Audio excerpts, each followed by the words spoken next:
Good morning. Good morning. Ready up, gamers. It is Monday, August 19th. Welcome back to Ready Up, our weekly show to catch everything that's happening in Web3 gaming. And boy, do we have some things to talk about. Never a dull moment here, boys. Never a dull moment, guys. I'm your host, Icy Gaming, and today we're running duos alongside the Wolf of Wall Street. No, the Wolf of Web3 Gaming. That's right. Sir. Peyton Kaleva. Hey, a K9 of the K9s. That is the Wolves Down, the best alpha pack in Web3 gaming. My man. Peyton, I love you.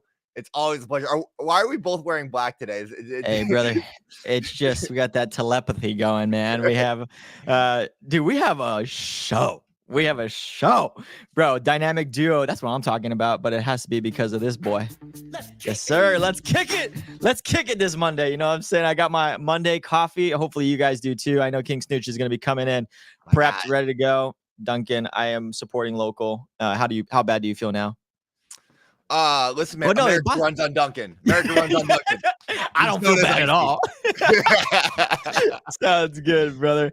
But no, man, it was a great weekend. Got to hang out with the family. I gave my wife a break yesterday and just took out the kids and just took them to get corn dogs and get ice cream. So it was a good time. And dude, Jackson's open house is today. I'm not ready. I'm not ready. Not ready. But anyway, how was your ready up? Yeah,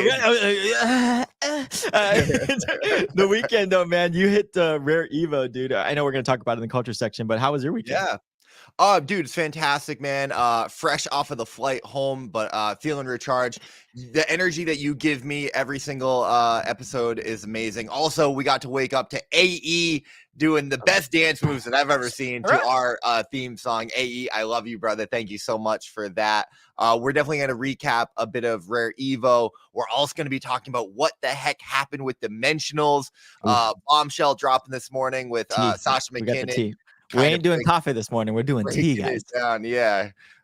Tea or tears. I don't know which one. Yeah. We also, my heart is hurting. We got some shrapnel turmoil as well. But of course, we've got a whole slew of game updates from Fableborne, The Beacon, Ember Sword, and so many more. Guys, as always, we are going to cover all of it. But please go ahead and retweet the space or give us a like if you're tuning in on X. Hit the like button on YouTube. Add some liquidity. It really helps us grow the show and get out there.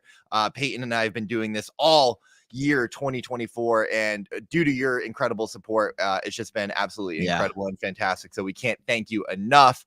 And to thank you, we have some incredible giveaways today. We are continuing to give away a Nexus pass from Nexus Labs. That'll be going out. Well, they're launching. Their official launch is the 21st. We'll talk a little bit about that a little later. But the Nexus gaming passes are crushing. We've given away 2 already. We've got 1 more to give away today, and then we'll be giving our last one out next week. By far the best gaming crypto portfolio tracker platform for everything. We also have some XBG tokens to give away. They're launching today as well. Sir. So shout out to Xborg. We'll be giving away some tokens. So guys, keep the comments coming. You guys know how we do it. We also have to thank our official sponsors who make Ready Up possible, starting with OpenSea. Whether you're a seasoned collector or just getting started, OpenSea has something for everyone. It's the ultimate platform, the preferred marketplace partner of Ready Up, where you can discover, buy, sell, and trade a diverse range of digital assets, all of your digital assets. Come on now. All of them. Art pieces, virtual real estate, in-game items, domain names. They are by far the largest and most trusted marketplace. And listen, head of gaming, Oliver, it was his birthday. Yeah, man, this guy is awesome. He's a legend. We love Oliver so very much. He's an incredible guy. If you scroll down to my tweet, Peyton. Yeah, it's okay. It's a compliment. These are photos from like all of the events from across the year. That was in Vegas back in January. That's at Wolves Den GDC. Of course, you see Sam there. You see Fresco. Yes, sir. You see Bri DeSanto there. That's from the NFT NYC New York, right? Yeah. Event. Shout out to Adam who put that together. And then this is Cypher's Phoenix and Oliver at Consensus. So Oliver is an absolute legend, pushing gaming forward, leading gaming at OpenSea. And that's why we love to work with OpenSea, because they are so supportive of gaming, frequently streaming and supporting the top games. So, guys, start your watch list on OpenSea. If you don't have your watch list of like all the NFTs, yes, build out your watch list on OpenSea. But we also have to thank Honeyland.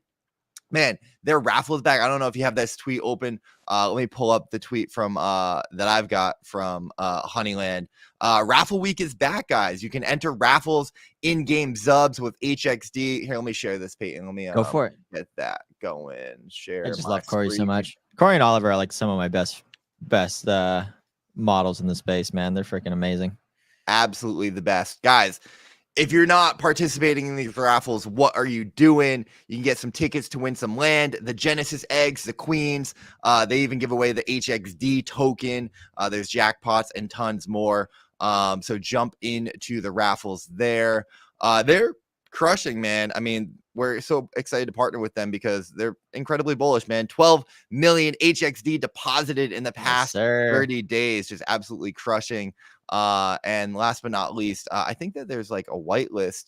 Let me read this. Buzz More Chase B owners, your B has earned you a whitelist spot for an exclusive free mint on the unique customizable Morchi NFT. Okay, interesting. Along with early access to the minigame. So there's going to be 10,000 supply. It's a free mint on Polygon. So I know a bunch of you guys in the chat have won Bs from Ready Up. So if you own one of those, go check out, see if you're whitelisted, and go claim a free mint over there. Yes, sir. Yes, sir. And somebody also mentioned in the chat, we're gonna get to culture right now, actually. Yeah, it's Yellow Panther's birthday too. And yeah, man, what a legend. He's been in the space now just as long as we have, man. But he is just a phenomenal person. Set up his office YP. And everything. Happy birthday, YP, man. You're a legend. So thankful to have you in the space, brother. One of the hardest working guys in the space. Great energy. I mean, just what I met YP for the first time in person at 3XP last year. And I told him, like, bro, you're such a star. Like, you're a star. And boy, has he just like been a shooting star ever since. Yeah, 100%. And his ascension in gaming and everything that he's done has been incredible. So shout out to YP, man. I hope you enjoyed your birthday. I know that he was gaming. Yes, sir. But guys, let's jump into some of the markets and some of the culture that's been going on. Crypto markets remain relatively boring, as the crypto majors have been basically ranging the past week within like a 5% range. Bitcoin finished the week basically flat with a 0.3% decrease, currently sitting at $58,500 after hitting a weekly high of 61,300 and a weekly low of 56,700. So, not much has really changed. Yeah. Ethereum was down 0.4%, basically flat at 2,500. $22,590. Let's say it that way. Solana down about 2% on the week, currently sitting at $143. The Fear and Greed Index currently at 28, indicating that the markets are still in extreme fear, with key levels on Bitcoin being tested and it being unclear if the market is going to break up or break down. In the gaming sector, most notable moves for the week are Star Atlas with their Polis token being up 29% on the week after a very successful airdrop of in-game assets. Those were their crew packs that they dropped to a bunch of ship holders. I want to open some. I need to open some. They sent me some. How do I? Okay, they must got lost again. Listen, they sent me a few, and they're like, do whatever you want with these. So I gotta go like look at how much I have. Yeah, Peyton, I'll send you some. Maybe I can send some. Thanks, man. Appreciate it.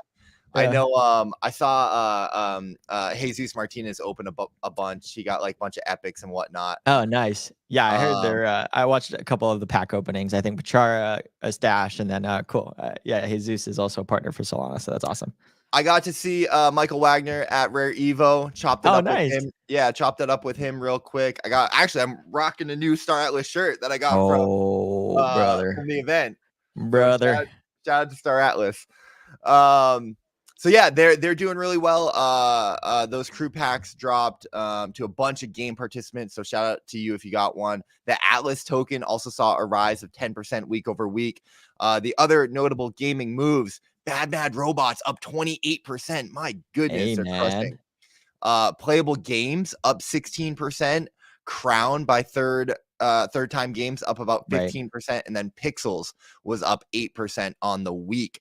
But of course, on the other side of the token, the biggest movers down were Metalcore with a 21% decline week over week. Crypto Unicorns down 20% despite launching Rumble Arcade. We're going to talk about that a little bit later.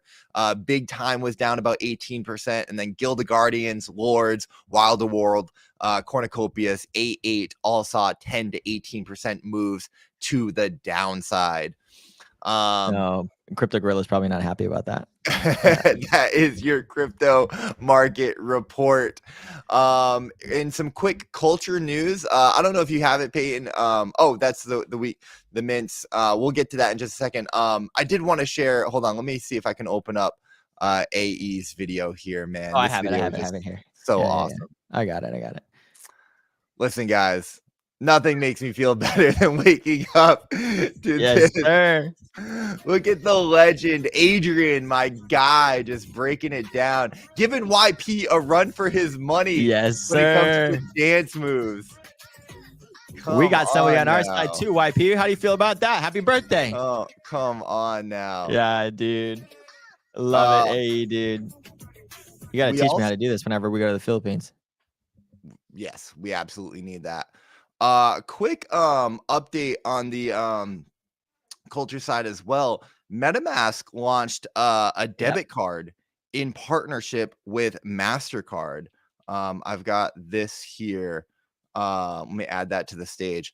I haven't done a deep dive into this, but like this just to me signals like the ultimate. This is kind of like the end game in my mind for crypto adoption. Like when you can go to Starbucks or Dunkin' Donuts and pay with like your MetaMask card and just use, crypto like that, then we've won.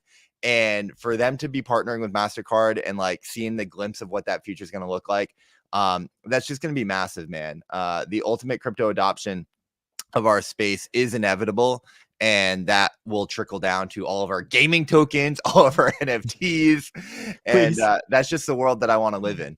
Yeah, same for me, man. It's super exciting just to see like that level of adoption with a huge brand on Web3, which is MetaMask, and one on MasterCard. It's just good. Also good on MasterCard, man. Having the foresight of just like, hey, yeah, this person has like a huge distribution channel, which when it comes to crypto, there's going to be a lot of people onboarding for MasterCard. I'm excited.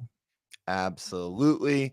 And real quick, Peyton mentioned it at the top of the show, man. I just got back from Rare Evo in Vegas. It was an absolute blast, man. So I went to Rare Evo last year in Denver. They moved it to Vegas this year. It's kind of like a multi-chain blockchain conference event. Really, they're like big in the Cardano ecosystem. So it's kind of like a Cardano predominant conference. But cool.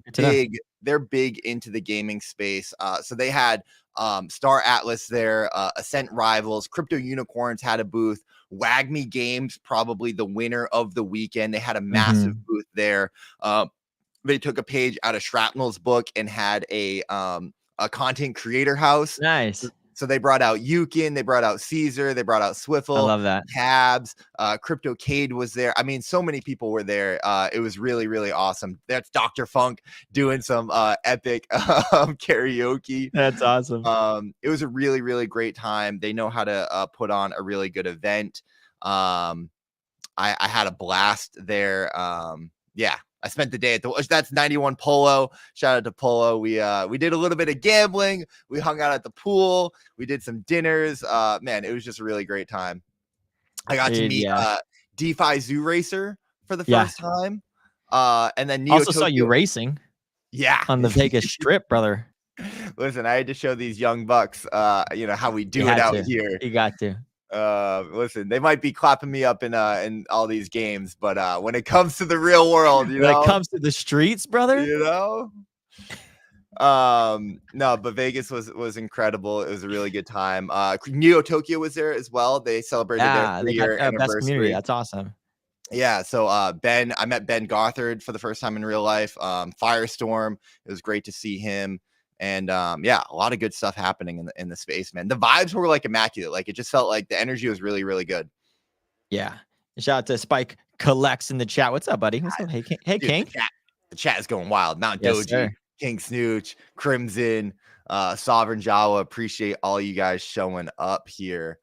What else is going on, man? I think like Gamescom is next. Oh, Seabass made it. Seabass ended up not going to Gamescom and he showed up to Oh, nice.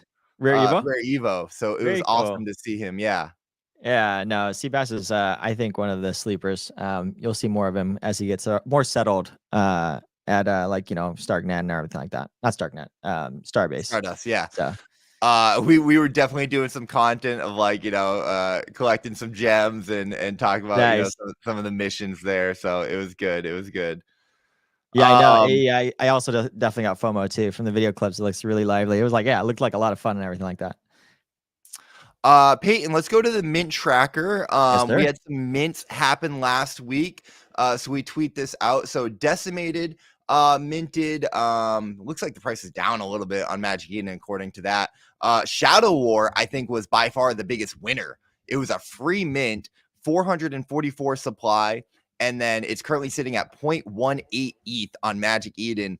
Nice. I got to shout out my collab manager, Cypher's Phoenix. I don't know what I did to get into Shadow War, but I had a whitelist. There you go. And he messaged me and was like, yo, don't forget to mint, which I still missed the mint by a few hours, but I was lucky to get in. And nice. So I did well on that. Obviously, the Star Atlas crew packs went out. So some people cooked on those. And then Uprising, man, the Uprising mint last week is sitting at like $140 or something like that, 0.06 nice. ETH. So, you know, anyone that got into Uprising, congrats. We got some mints coming up this week. If you go to the next photo or the tweet right below that one. I got distracted with this one, which is hilarious to me. Did you play? Oh, Peyton, did you play off the grid over the weekend? That was the only thing being at Rare Evo. I couldn't play off the grid. I played a little bit. I had to get like a video done. I'm going to be doing a video with Pachara here soon with Racket Rampage. Nice. So we had to get that done. But I told her I was being a good ambassador for Off the Grid. And I was talking to Pachara. I was like, yeah, the game is really fun. Fun. So. Oh, how could I not shout out King Snooch? I got to hang out with King Snooch all weekend at Rare Evo as well. I saw him in a lot of the clips, man. Absolute legend, man.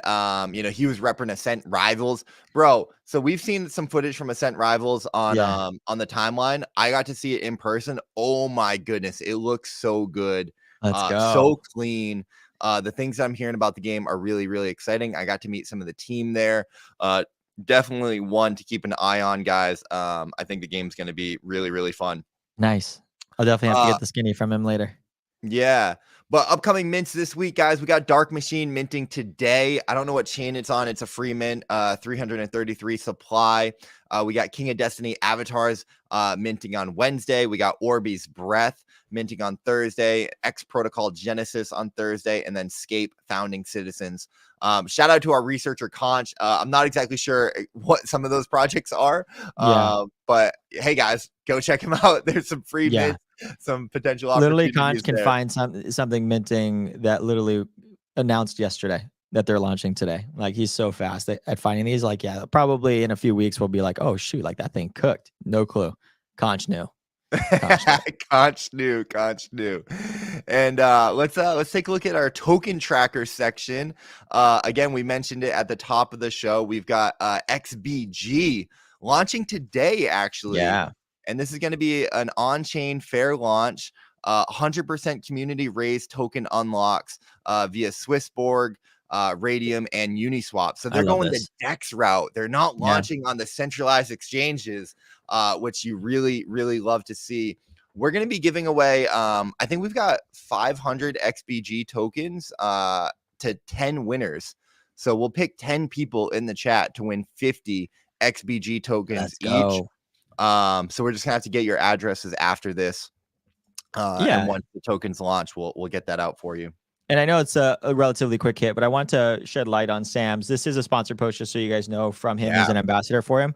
but he breaks it down really well, in my opinion. And I guess a biased opinion because I'm boys with Sam, but I really liked the way that he was kind of talking about like the apps in which a lot of people don't understand, like Xborg's specific sell process, but also a business model. The business model is very different from the typical, like, sell token, sell NFTs and all that stuff, where there's just like a one-way type of, there's a huge lump sum at the front and then not really anything ongoing. Definitely have like a lot of proposition from like Team Liquid. I think he named a whole bunch of other, Ninjas in Pajamas, Team BDS, and more actually paying Xborg to build their few fan apps. So a lot of like actual business models connected to the token that I'm excited. And if you want to learn more, definitely check out Sam's tweet. It was a really good one. Yeah, really breaking down the value prop. Full disclosure, my team also invested into XBG, so I'm also biased, but I'm bullish. This is a team that I respect anybody who was like here building through the bear market, putting in that groundwork, and building a strong foundation. I have a lot of admiration for Connor, Lou, the whole team over there. So I'm excited for them to launch their token. I mean, they're like, the way that they're going about it, man, you have to respect it. They're like, the we're not delaying it. We're not, like, screw the VCs. Like, we're coming out. I loved that. Swinging. Yeah, I loved their opening. I just wanted to show it real quick. Their opening was freaking sick. I know this is not reaction trailer time, but it was just really cool that screw the VCs. Texas, VCs, all that stuff. And yeah, they're doing 100% community race. Yeah, man, it's a bold move, Cotton. We'll see how it goes. And they have a lot of if they do launch on a DEX, it kind of starts doing a ladder effect of like, okay, DEX into a centralized exchange for specific things, and then you climb your way up the ranks. So excited to see how this goes. I'm gonna keep my tabs on them in terms of how it does, and if there was any type of, I guess, hiccups or on resistance for that. So yeah, I'm excited for it. You know who else you need to keep tabs on, Peyton? The Mystery Society. I missed it. I thought it was Chibi Clash. Oh, my bad. No, you're good. You're good. No, it was you're right. I just clicked the wrong tab. 1 second. I've got it up here as well. Here, I can put it. Nice. So Mystery Society, guys. A new mystery, you say? And they're reposting the Mystery Foundation. Guys, we know what happens in the space when someone announces a foundation. That means a token is coming. So Mystery Society seems like they're going to be launching their token potentially soon. So one to keep an eye on. Not really sure what's going to be going into that. We just saw this and wanted to share. Maybe they're going to have a play to airdrop campaign. Maybe the NFT token voucher will be true. I have no idea. Speculators beware, but something to look into. But yes, Peyton, we can go on to the next one as well. Nice. Last week, Chibi Clash launched their token. Right. $ Clash. We love Chibi Clash. We love Ted and that team over there. They were one of the most popular games that was played at Wolves Den GC, with their whole game. Not really game night, but this is their game day. Yeah, for sure. It was a product test for sure. Yeah. So staking rewards, 1 million Clash in the pool every week. Bigger stakes, get a bigger slice. You've also got an early bonus if you lock in your multiplier up to 400% for staking early. I think that the token launched on Mexi.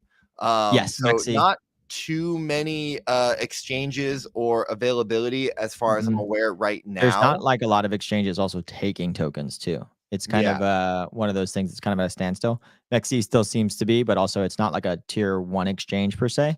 But at the same time, some people have been preparing for their token launches and like are considering a whole bunch of things, right? With like the fatigue of the team because they've been like going for so long and trying to get hyped to a token and just getting it out the door. So like, you can start vesting and all that stuff. So yeah, a lot of things to consider whenever launching a token. So it's out though. It's out there and ready to be claimed on the play to airdrop. That's going to do it for the token tracker, guys. XBG, Mystery Society, and Chibi Clash. Congrats, and stay up to date with that. Let's get into some game updates. We got some kind of quick updates, some things to move through. Of course, we're all, trying to get to the dimensionals topic is probably going to be the meat and potatoes. Yeah, that's why here. Loki said cook them. Yeah. Yeah, I know. Loki in the chat. We know what you guys are here for, but of course we got to, keep you updated with everything that's happening throughout Web3 gaming. Ember Sword, man. Ember Sword moving to Mantle. Super, super interesting. So they were previously on Immutable. Right. And now they're moving to Mantle. Kind of mixed review here. I saw a bunch of people in the comments. Obviously, the IMX crowd not loving it. They're Not like, happy, "Come on, yeah. what's happening here?" Felipe said bad decision. Why not take advantage of Ronin Network? Like everybody could just join Ronin. It's like, hey, Ronin. Just for everybody that knows, Ronin has a closed door policy, so they have to open the door. It's not a lot of people knock on that door. Let me be very honest, because it's honestly like a cheat code for liquidity, right? Yeah. But I will say, they safeguard that for the reason they want to make sure that they are taking care of their community, right? So, yeah. Yeah, no, a lot of people saying some people in the Ronin community are like, hey, would love to see you guys move to Ronin. A lot of people also saying, why are you going to Mantle? They're not known for a gaming chain. Right. Typically, and I have no information on this, but typically the narrative is people are giving out money, right? Grant money and things 100%. like that to move over here. I'll be honest, I'm always kind of conflicted when I see moves like this. I'm like, I also am in the crowd of why? Does this add benefit to the gamers, to the game, or whatnot? Listen, if the studio is getting the money that they need to continue building and developing, then mazel tov. Do what you got to do. Choose rich. Ultimately, I just want to see the games succeed and be able to build the game that they want to build. From a user experience, as long as I can get into the game and be able to do what I want to do with the assets, that's the most important. Right. So I hope that the Mantle experience is good, or at least everything happens on the website and all that stuff is abstracted away. Ultimately, that's the best way to win in the space. And Sovereign says Mantle has been pushing into gaming. I can also confirm that on the back end. A lot of builders are being enticed by Mantle. So with whatever that's saying, Mantle is definitely trying to get it. Just like all these specific chains that are kind of coming up for this next bull is this aspect of gaming is a really huge cornerstone for them for that. And so I just want to let that know. And also, I agree with you. I see if the game plays, who cares what chain it is? It's just back end stuff. Yeah.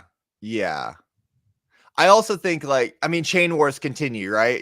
That's what this is about. And Mantle does want to make a big push. Obviously they're tied to Game 7. So, man, it'll be interesting to see if more games move to Mantle and if they're able to make that big push this cycle and claim that ground.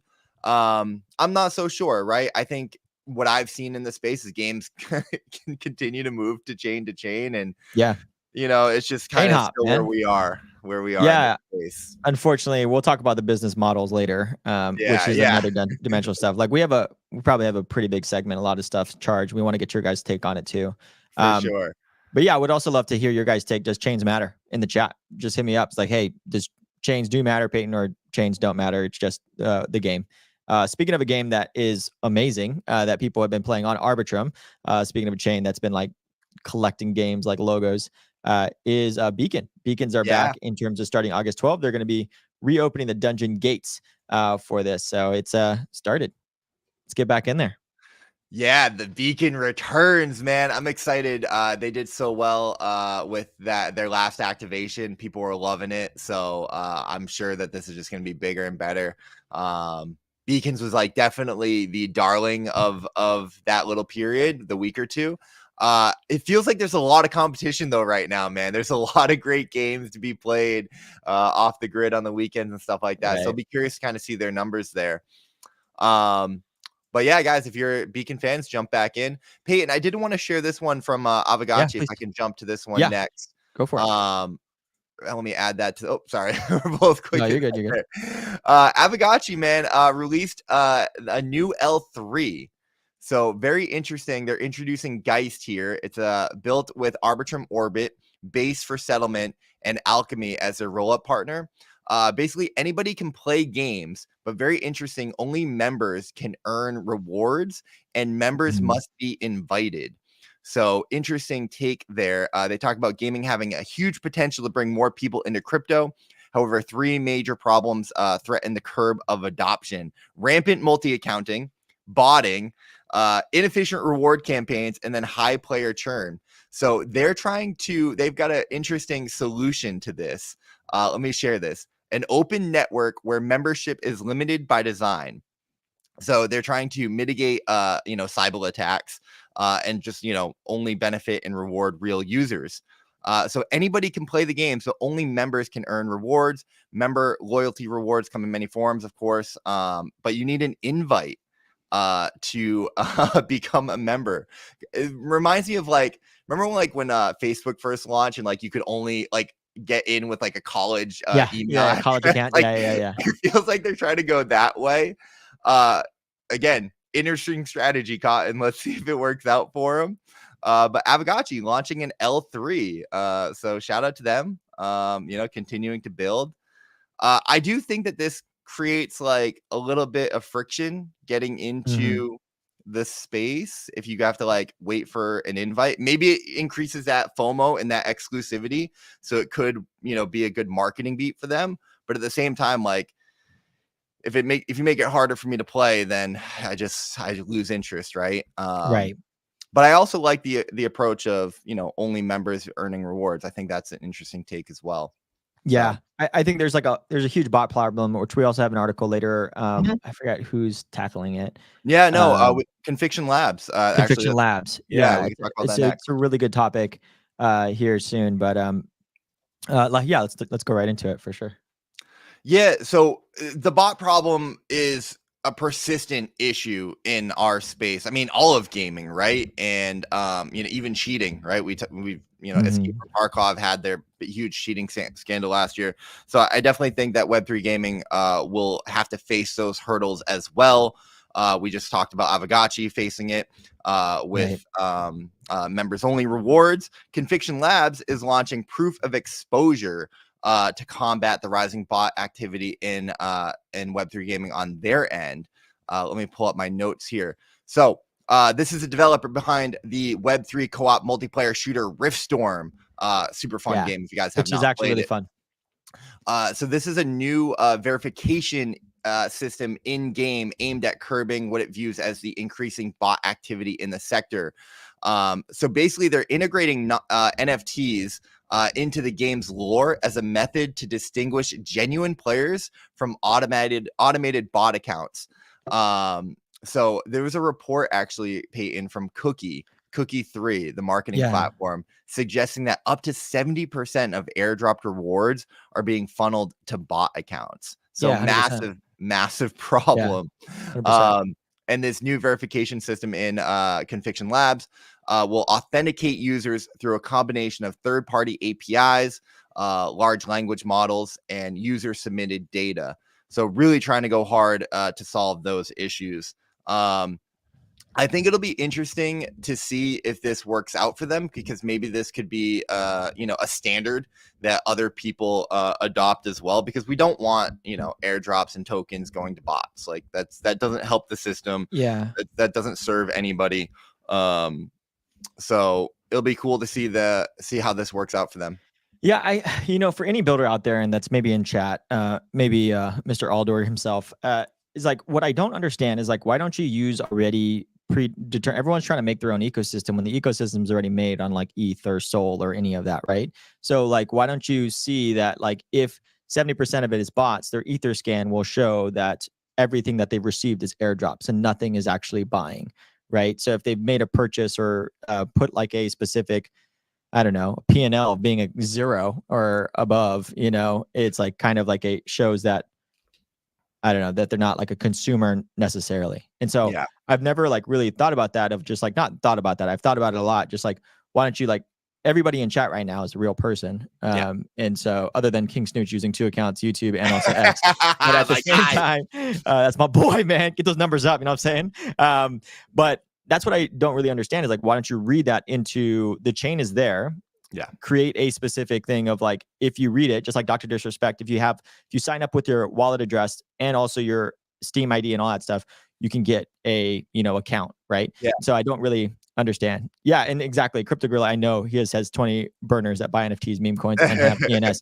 But that's the thing though, Gorilla, you are a consumer per se, right? Even though, you might flip or whatever or get money, you're still purchasing a lot of these, versus the issue that we're currently having in gaming is that 70% of these are just bots.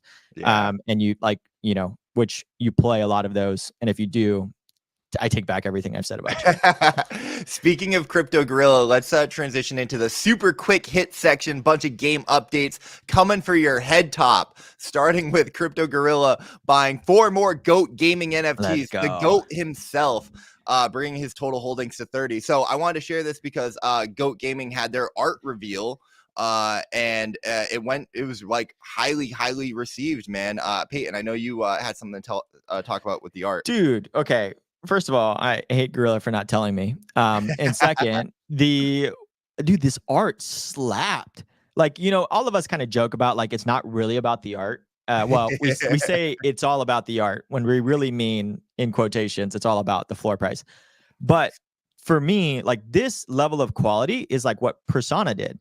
And Persona did their whole specific launch with the art in mind of being that catalyst. Wow, I seen like Leon there, that catalyst for their specific stuff. And if I knew that this slapped so hard, I probably would have like paid more attention to it.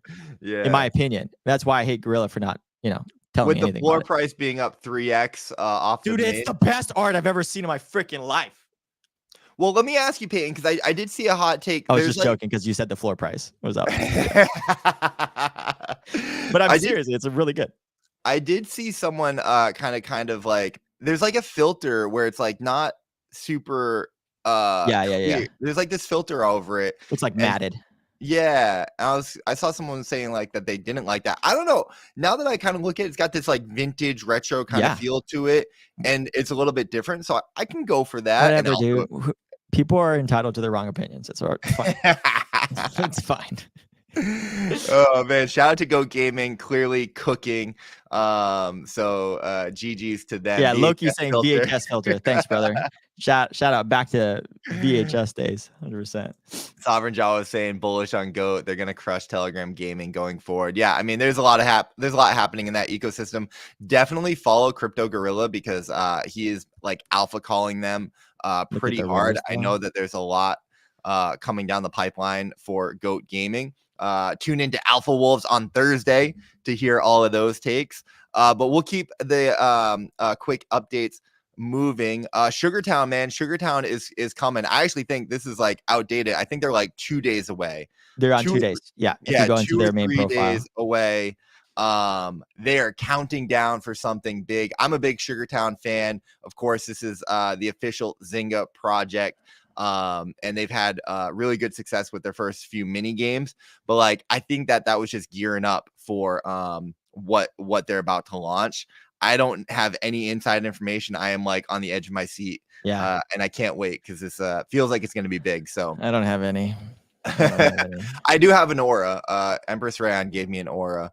If I had to speculate, it feels like it's going to be something around poker, which will be really, really fun for me. Nice. Obviously, like, Zynga Poker was massive on Facebook, and it feels like maybe that would be the approach that they would take, like a mass appeal game, but also kind of Web3 crypto native that I feel like their integration there, I feel like they're going to try and do something that makes a lot of sense, having talked with the team about how they look at crypto gaming. So I can't wait for it. Sugartown is coming. Yeah, Sugartown. Empress Rayon is like super big on that, right? It's like you definitely got to keep us up to date, Empress. Yeah. Today the game also cooking. They announced their Mythic seeds are coming. It's going to be a free mint in Q3. Of course, their ancient seeds absolutely cooked. I think the floor price is still like just under 1 ETH. I think it got as high as like 1.5 ETH. Super small supply. I think it was 777. I don't have any information on this mint. I don't know if it's going to be a small supply again or if it's going to be a little bit larger. Not too sure. But I know that the teams are running, the collabs for the whitelist and all that stuff. So, this is probably the one to try and get into. So keep an eye out. I'm sure they're going to be doing sorts of whitelist giveaways and a whole campaign leading up to it. Shout out to Today. They've been showing nonstop kind of work in progress as they've continued building. We love Michael O'Connor. Their trailer last week, we didn't do a reaction to it, but it was really good. I really liked it. It's like super relaxing. But yeah, definitely. I mean, the marketing beats that they've put out and like the graphics and just everything, like they show when they go to conferences, they're Michael O'Connor is like, very out here, very public, always kind of giving updates. So this is a team and game that I'm just so excited about. Yeah, no, I agree. I love Michael O'Connor as well. He's just a super friendly guy whenever it comes to conferences as well. Yeah. Crypto Unicorns, Rainbow Rumble is live on Zai Games. Shout out to Zai. Rainbow Rumble is probably their most like user-friendly, mainstream appealed game that they've got. It's a fun. Did you see Cairo's video of it? I did. Whenever he was playing with his, yeah, dude, that was so funny. It was really, really good. Shout out to Cairo. So fun game. Finally, you can kind of like, more user-friendly, accessible game, to be honest. I was actually talking to Ziori at Rare Evo, and he was really excited because like the farming game, like it's great for the people that are super into that deep economy of unicorns. It's like a 4x, like a lot of that stuff. Yeah, but it's slow and harder to get into. But it requires a lot of resources that are on chain that you have to bridge over and all that stuff. So talking about like what we've talked about before, which is reducing the resistance layers for a gamer to come in. Yeah, Crypto Unicorns just did that with. We should play this one. This one looks fun. It does look fun. Yeah, and we could probably have a lot of viral moments on this one. Quick audible, Peyton. Let me share this other quick update. Immortal Rising. I shout out to Sovereign Jawa. I saw him sharing some alpha tweets in the morning, saying like games to keep an eye out. And I also saw YP, I think, tweeting about this. So their grand launch pre-registration is now open. There's a lot of buzz around Immortal Rising 2. So jump in there. Looks like they got some missions. They're launching on Immutable, so shout out to them. Hey, shout out to Immutable. Let's go. Yeah. Next up is Fableborne Season 2, buddy. I'm super excited about this. Fableborne Adventure Survival Mode from August 20th. So it's going to be opening up tomorrow. And then also the PvP event, which a lot of people have been like really excited to do, which I am hoping that they bring back something relative to what they used to do, which is like you build like bases, then you have to like attack those bases. And it's just a really fun feeling. So I'm excited to see what you do. And you've been collecting like these, like all these characters, like the Queen Bee and all that stuff, to see how it goes. So yeah, man, I'm excited. Absolutely. Real quick, I want to shout out Player One Gaming in the chat. Player One Gaming is probably one of the biggest off the grid YouTubers, covering everything that you need to know in off the grid. So if you guys don't, he covers like the public information. Oh, okay. Whoa. So guys, go give Player One Gaming a follow. His videos are fantastic. Crypto Stash has obviously been covering off the grid extensively as well. Those are my two go-to guys for off the grid content right now. So appreciate you stopping by the stream, brother. Can you put his link in the YouTube and I'll put it up? Yeah, I'll find that. I'll cover the next one as you do that, brother. Thank you. So the next one that we're going to be covering is the Forgotten Runiverse. The Forgotten Runiverse is literally. I watched Finn play it. I don't have access to it yet. I want to get access, and I already talked to Jiho too. He's going to get me in on the next one, which is August 26th to September 7th, which I think, and now that I read this, it's public for everybody. So Jiho, thank you for giving me access to a public account. But in terms of Runiverse, really cool mechanics that I was watching Finn play. Oh, let me pause it. Sorry. I'm trying to find the mechanic that I thought was really innovative from like a game play standpoint. It's like right here. It's this bar right here. Let me pump it up here. It's like this bar that is really cool. That's like an action item. So it kind of has like, it's like speed chess in a lot of ways where you go until the end and then you have to kind of click yours and there's cooldowns and all kinds of stuff. So there is a level of skill, even if it's turn-based. And I thought it was very innovative. I was watching Finn. I was like, oh, what are you doing down there? So I definitely want to get in. I want to try this mechanic because I do think as a gamer, I always think about like innovative things that like makes the gameplay experience new and like, fresh. And that one looks like to me, and I want to definitely try it out. For sure. And I think they're also doing Lumitera, but at the same time, Runiverse, I think, is going under the radar because like Lumiaverse is getting a lot of the headlines. I would check it out. They also have a cult-like following, so it's never. Yeah. Literally, their thing is called Wizards Cult. So, dude, shout out to Wizards Cult and Forgotten Runes, man. Another quick hit while we're on this topic, dude. Hit it, baby. Historic moment, man. They dropped royalty payments to their NFT holders of the characters featured in issue 1 of their comic series. Dude, that is sick. For Forgotten Runes? Yeah. Wow. So holder contribution. So step 1, identify holders who have contributed creative ideas to growing their fantasy world, then bake those concepts and characters into the stories that drive the series. And then selected creators sign a licensing agreement to receive checks from Magic Machine. I'm assuming that's like the entity that's doing that. So they've got 10 issues illustrated by legendary comic artist Riley Brown, worked with some of the biggest IP in the comic industry, Deadpool, Batman, The Amazing Spider-Man, Fortnite, and more. Damn, that comic looks sick if you scroll down just a little bit. And so some of the royalties from these comics, they're distributing back to their holders. So Magic Machine's revenue share approach outlines the power of blockchain-based franchises, creating a new model for the entertainment industry. Rewarding our featured contributors reinforces the entire flywheel of their economic incentives. Shout out to them, man. That's amazing. Dude, shout out, dude. Like, I feel like, I want to, when it comes to like a community guy, like a Discord dog, like I just want to see like more of this. And I just like love looking at like these small little niches of very dedicated fans that just buy everything. But not just that, it's reciprocated. The reason why they buy everything is because they do things like this, which is like, holder contribution and identify holders. Like that's just so beautiful, in my opinion. There's no other word to say it as like a community guy. Yeah. Anyways, that's all I gotta say. So shout out to them. Couldn't agree more, man. Real quick, last super quick update before we share some games to watch with you guys. Again, Sovereign Jawa with the early alpha, man. I was up early on the timeline collecting all of the hits from today. So Jawa was sharing Pentagon Games chain, raised $6 million from notable backers like Animoca Brands, Binance, Polygon, Spartan Group, Yield Guild. And I guess they are announcing their pen airdrop campaign. Whoops, hold on, let me go back there. So this is officially live as of 3 hours ago. You can sign in, create an account, and start completing tasks for the $ pen token airdrop.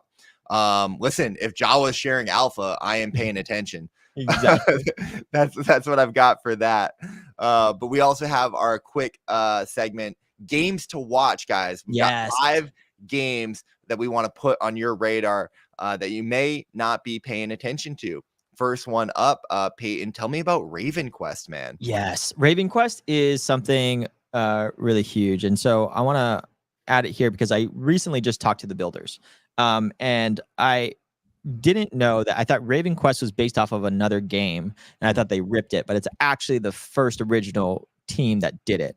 So Raven Quest is actually Raven Dawn. So Raven Dawn was very popular back in the day, not back in the day, a few years ago, and kind of like is like a RuneScape, but it has like millions of players in like Brazil and also Europe. And it's gone like under the radar when it comes to like MMORPGs entering the system. This is why I'm bullish on it, and like why you should probably look at it, is because they have a full fleshed out system. So much so that there is somebody that said honest review of Raven Dawn after 200+ hours. And so I wanted to just let people know about this for the fact that there is a lot of content that's about to be showcased into it. And so I wanted to give the Ready Up crew a thought on this, not a thought, but I want to give the like kind of the alpha is that like no one's probably really looking at this. Everyone's going to be caring about Runiverse. Everyone's going to be caring about Luminatera. Everyone's going to be caring about Off the Grid. And there's probably this one silent killer that's inside of all of this, is that like it literally has raids, it has PvP, it has fishing, it has cooking, it has everything that an MMORPG RuneScape would like to have. It's here, and it's coming out on the 29th. It's a public specific one. and I wanted to give the alpha to my crew. You know what I'm saying? Let's go. And so yeah, we got my guy. Sorry to cut you off. I just want to share it because yeah, absolutely right. We got my guy Valent here saying it did go under the radar. Little tip: if you engage in the Discord, you can also earn points and still score a Monk PFP limited supply. So let's go. Shout out to Valent for that. So you're the man, Valent. And so like that aspect of things is like, okay, you know, you always, even in the specific sector, there's so many games that are coming out, right? And I have not seen, and full disclosure, I talked to the team, so I don't know how much I can say. But I just said everything I knew. So like I think I'm fine. But definitely I was so bullish on them. I see that I'm thinking about like really just being a little bit forward and saying like, hey, could I be ambassador for your game? And like just try to figure out a partnership on that. Just mostly because like it's a pretty much complete game. It's if you guys want to play the game that they're going to be porting over, go to Raven Dawn, download it. And so much so, like it's literally 200 plus hours of this one person that has 20K subs 5 months ago saying that he's played 200 hours. That means that there is enough content. Who played 200 hours of what Web3 game in it? And so and also something bullish about the thing that like made me super bullish is that like, they still have 100% stake on the company. The people that are making Raven Quest. So they get to do what they want to do, which, you know, there's so many VCs that kind of came into Web3 and like really just push people to have tokens, to have like paper gains.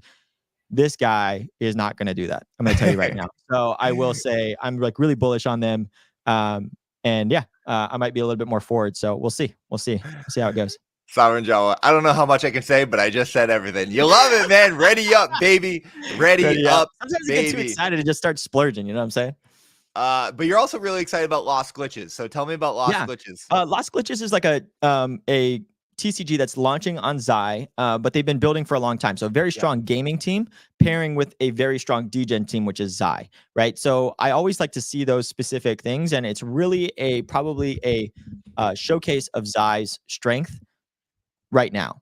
So like I want to see how they kind of push this as like a Web3 element and what kind of comes out of that team, knowing and being paired with somebody that's like on the Zai team, like Sobi, for example. Sobi is well known in the space. He's a core contributor to Zai. And I just really think that it looks sick. Like the cards and everything. Sorry.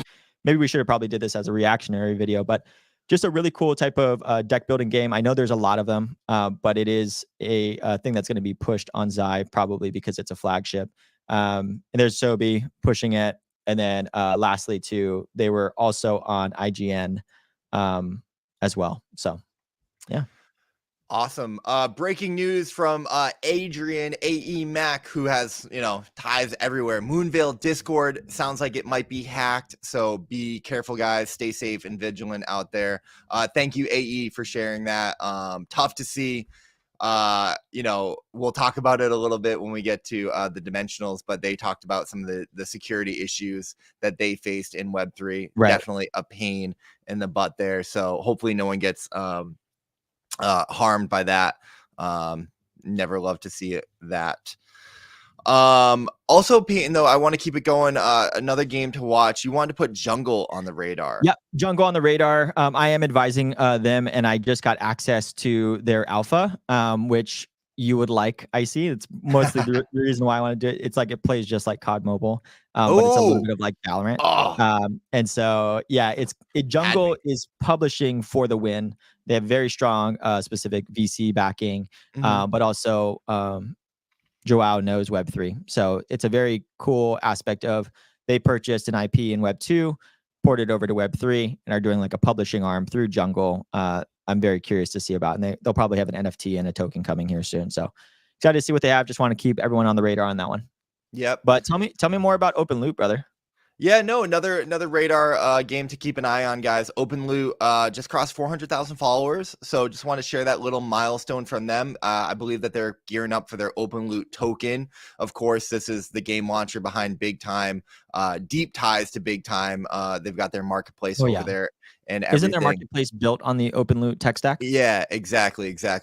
But they've got more games, right? Play Desolation, Shatterpoint, Boss Fighters. Been hearing a lot about Boss Fighters. They've been having a bunch of play tests behind the scenes.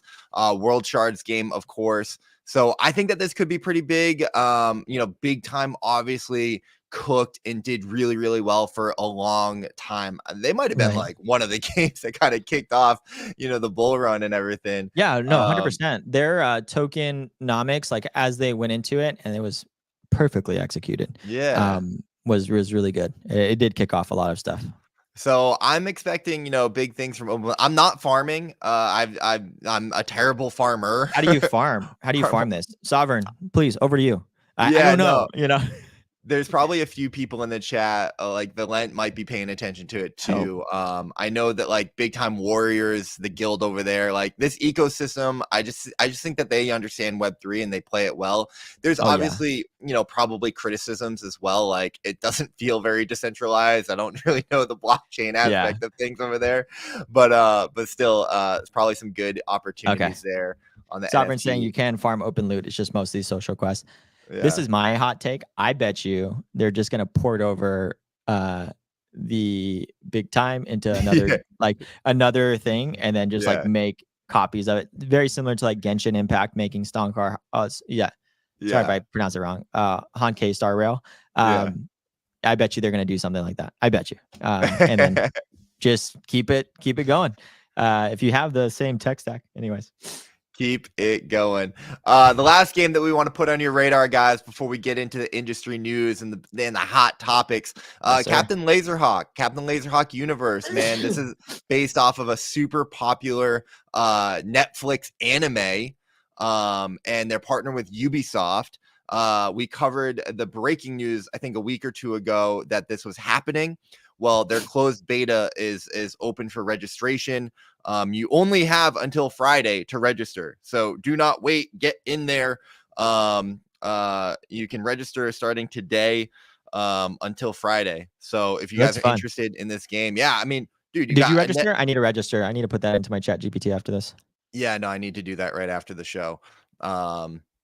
So I don't know. Could be a great opportunity, guys. Maybe nothing. Probably something. I have no idea. You've got Netflix, you got Ubisoft, you got a super popular anime as well. I'm definitely waiting for all of the Ubisoft like NFTs to like go down to like what I feel as if is fair value, and then I just want to collect them all. Because like as a collector in gaming, I definitely want like every single piece of historical things in NFT gaming. That's just like my brand, and I just like, dude, it's freaking cool. I want loot. I'm waiting for that to go like really terrible. Because like what a anyways, I don't want to go down memory lane. We should later, though. After we thank our sponsors, brother. Absolutely. Give it to them. Let's kick it. Dude, I love this song so much. Give it to I still why we so pumped on OpenSea, brother. Listen, man. Catch up on this week's Web3 news with the OpenSea Digest, guys. Doodles teases her hype limited collab with Adidas. Bored Ape introduces NBA sessions. Bored Apes are like NFTs are back a little bit. Prices going up. Revolving Games collaborates with Animoca Brands to develop a new node network. I don't think we touched on it a little bit last week. We didn't go in depth though. Dude, I always check these this week in Web3 from the OpenSea Digest. Yeah, it's so good.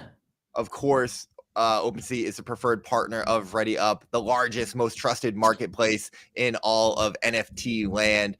We got to shout out Oliver one last time. Happy birthday! Yeah, dude, happy birthday, Oliver. Love you to death, buddy. We also let's do some giveaways, Peyton. We got today's giveaway partner, Nexus Labs, the ultimate platform for Web3 gamers, creators, and investors. It's the all-in-one platform combining analytics, portfolio tracking, and game discoverability. We've been giving out Nexus Labs lifetime passes for the past 2 weeks. And today is no different. Peyton, I'm going to give the honor to you, man. I've been selfishly picking the winners. There's only one. There's only one that I can give it to today. Who you giving it to, Peyton? Bro, give me one second. The chat has been electric, been amazing. The support for ReadyUp has been amazing. This is the only guy, dude.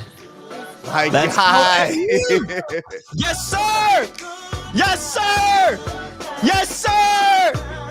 AE, congratulations on winning the Nexus Pass, dude. We appreciate you so much. You come week after week, and it's terrible timing for AE. Literally, it's like I think 3 a.m. or so. So he probably did this before, and literally just so thankful for him. And also, people don't know this. AE has been following me since Azra, where I've been a community manager. That's where me and AE met. I just want to say thank you because he did this back then. Has always been a huge, like, I don't know, just a cheerleader for me, but also just like for the space. So honestly, love you, AE. You had to get it this week, brother. And thank you so much for the video. We probably would have gave it to you without the video, but definitely love to the dance. That just definitely pushed you over the top. Love you, buddy. And yeah, give him one. Give him one. Usually in the military, when you say give him one, you say kill. But, you know, we're a lot more friendly here. But it's like, give him one. Kill. I love it, man. I love it, dude. Anyway, let's get back to civilian life.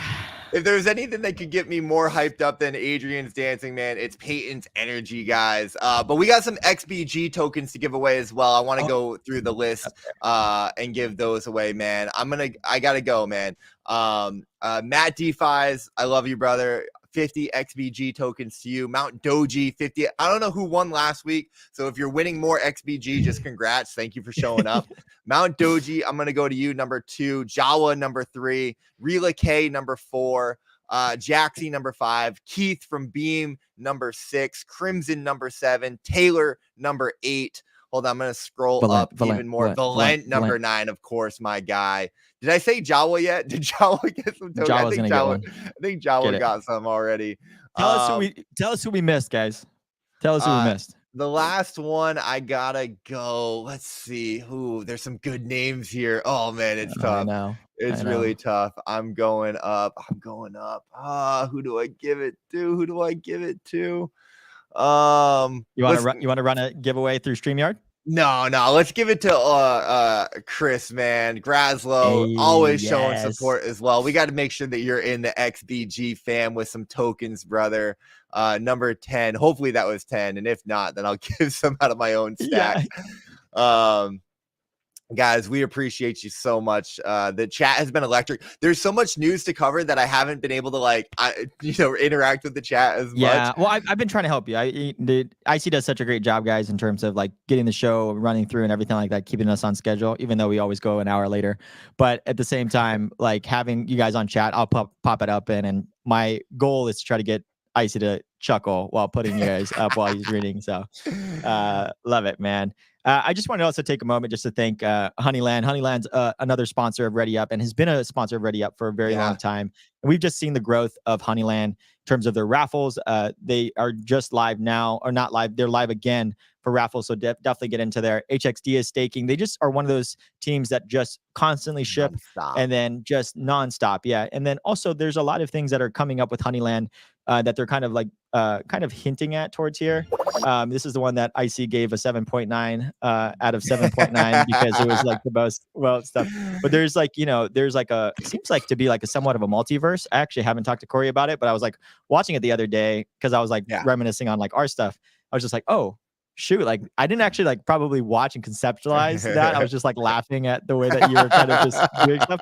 But I watched it back and I was like, oh shoot, like are they jumping? Are they jumping into like something like where these bees are doing stuff? So I'm very curious to see what they have coming up next. So, and with that, guys, shout out to Honeyland, of course. But with that, let's get into the industry news, guys. We're doing great on time. We're just crushing today's show. We got to talk about dimensionals, man. We got to talk about dimensionals. So we had this breaking announcement post from Sasha McKinnon addressing everything. So officially announced publicly, at least. I think there was some stuff in the Discord recently, but now it is here on Twitter. Dimensionals has shifted to a Web 2 only game, launching on Steam without any NFT integration following significant challenges in the Web 3 space.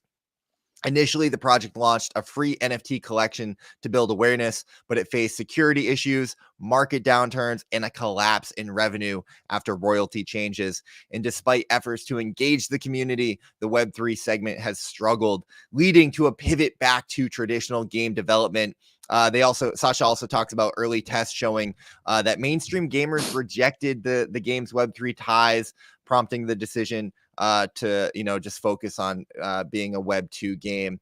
Some of the quotes that I wanted to feature from this, because this is a long post, but he talked about the low conversion rate. So during one of their closed alpha tests, they were able to measure the conversion rate of their total audience to the gameplay, just citing that it was woefully low. Less than 1 out of 5,000 people were converted to actually playing the game.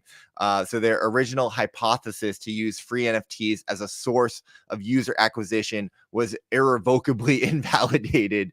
And also their business model, the free factory NFT business model that they committed to, essentially collapsed when royalty changes happen to the ecosystem. So they said, Sasha says that investors and advisors stepped in and they ultimately realized that they had picked the wrong horse. These are his words. The business strategy that they had chosen had its back broken by the timing of the market. I also just before we jump into it, just want to say that, he cites some of the NFT hate, right? They had large streamers streaming the game. And, while people like the game, as soon as, the viewers kind of found out that it had Web3 ties, the reaction to this was far more extreme than they anticipated. Many streamers simply refused to work with them. Others were obviously distressed on stream because viewers were furious that they would even play a game that had association to Web3. And Sasha says it became clear during the few days that the average gamer's perspective of Web3 was just, very apprehensive. And it, a complete and utter rejection of the technology and anything associated with NFTs, he says. Web3 gaming is currently reacting to this. There's a lot of comments. So let's also put it in context here, because this is also something we talked before this. And so I'm actually probably not going to be as hard as probably others, just mostly because I have somewhat of a builder background. I'm not going to say that I've been a founder of a game studio before. I've been in Web3 for 3 years. I've worked for 3 different game studios. I understand the inner workings of the past or behind the scenes. So I definitely want to go through that lens, have some empathy, have some sympathy for that. But at the same time, also deliver my specific expose per se, because that's what some people wanted me to do. But yeah, first I want to give context to all this before, is that we might not have ever heard from Sasha. And I will say, I love what he said, because this is what a lot of builders feel behind the scenes. That being said, ISO pretty much forced him to, right? So on August 17th, he said, hey, there's been a biggest NFT rug of 2023 is officially complete. And he pretty much said, this is a non-starter. You fast forward, and he said, I should say this too, today, on Monday, was going to be the day that he was going to let it fly. And he also twinted out towards the fantasy. He wants to hopefully give the fantasy top people that are holding his cards. I thought that was hilarious. He's incentivized to pump up his metrics there for fantasy top. I just love ISO is a pure Web3 guy. But it seems like this big expose was coming, and it's probably still coming. So I am looking forward to reading that later on from ICO Beast. But yeah, to front run that bomb dropping, Sasha released his statement this morning. Right. So it pretty soon we will have both sides of the story. I agree with you that Sasha's hand was a little forced here. I would respect it more if he was, releasing this on his own volition.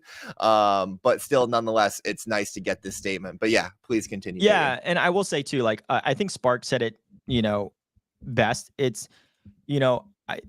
revolutionary insights. I'll get to this. Spark has a very strong tone that I don't possess. But in terms of Spark, he says that I have no issues with teams deciding they make the wrong call and pivoting if they handle it well. And that's kind of my specific thoughts, is that you should have communicated this very early, especially through all of that. If you knew back in March of that time that you weren't going to be doing it, then you should have probably done it. But first, I want to thank Sash, for saying this, because what a lot of people don't understand is that this is happening in the back channels of builders. So everyone's having their Telegram chats open because they don't know what the business model is, guys. If you guys think that the builders know what it is, they don't. Okay. We all don't. We're all figuring this out together. right? And so when it comes to like this Genesis Stone collection, there was a few things that I want to give sympathy for. One was actually, through my experience, streamers don't like these NFTs, right? Yeah. I've reached out to a couple of streamers. They've tried a game and they said they really like it, but they don't want to take the extra risk for NFTs. They're actually open for it. So I will also disagree with him to some point, because I have reached out to streamers before, and they are acceptable of NFTs, but they don't want to put their brand image associated with it because it's too much of a risk. Yeah. Right. You see like Ali Straza really putting it on the line when it comes to Parallel. But there is just that kind of aspect of things. So I wanted to also just make note of that.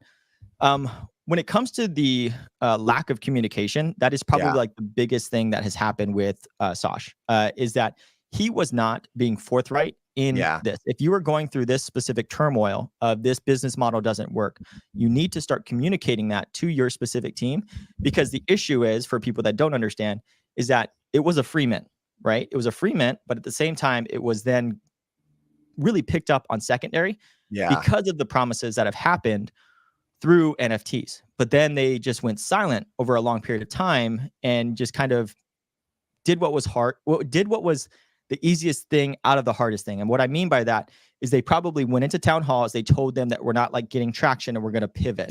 But not actually releasing a public statement saying, hey guys, we're going to be pivoting away from it. They made a whole bunch of calls in the back channel saying, hey, take it off the websites, doing all that stuff, really just trying to do it. In terms of the business model, I also tend to agree, and this is where the hot take is probably going to happen from my point of view, is that I actually technically agree with Sosh in terms of the business models. The business models actually do not fit within the businesses to be successful in terms of revenue generating companies through NFTs.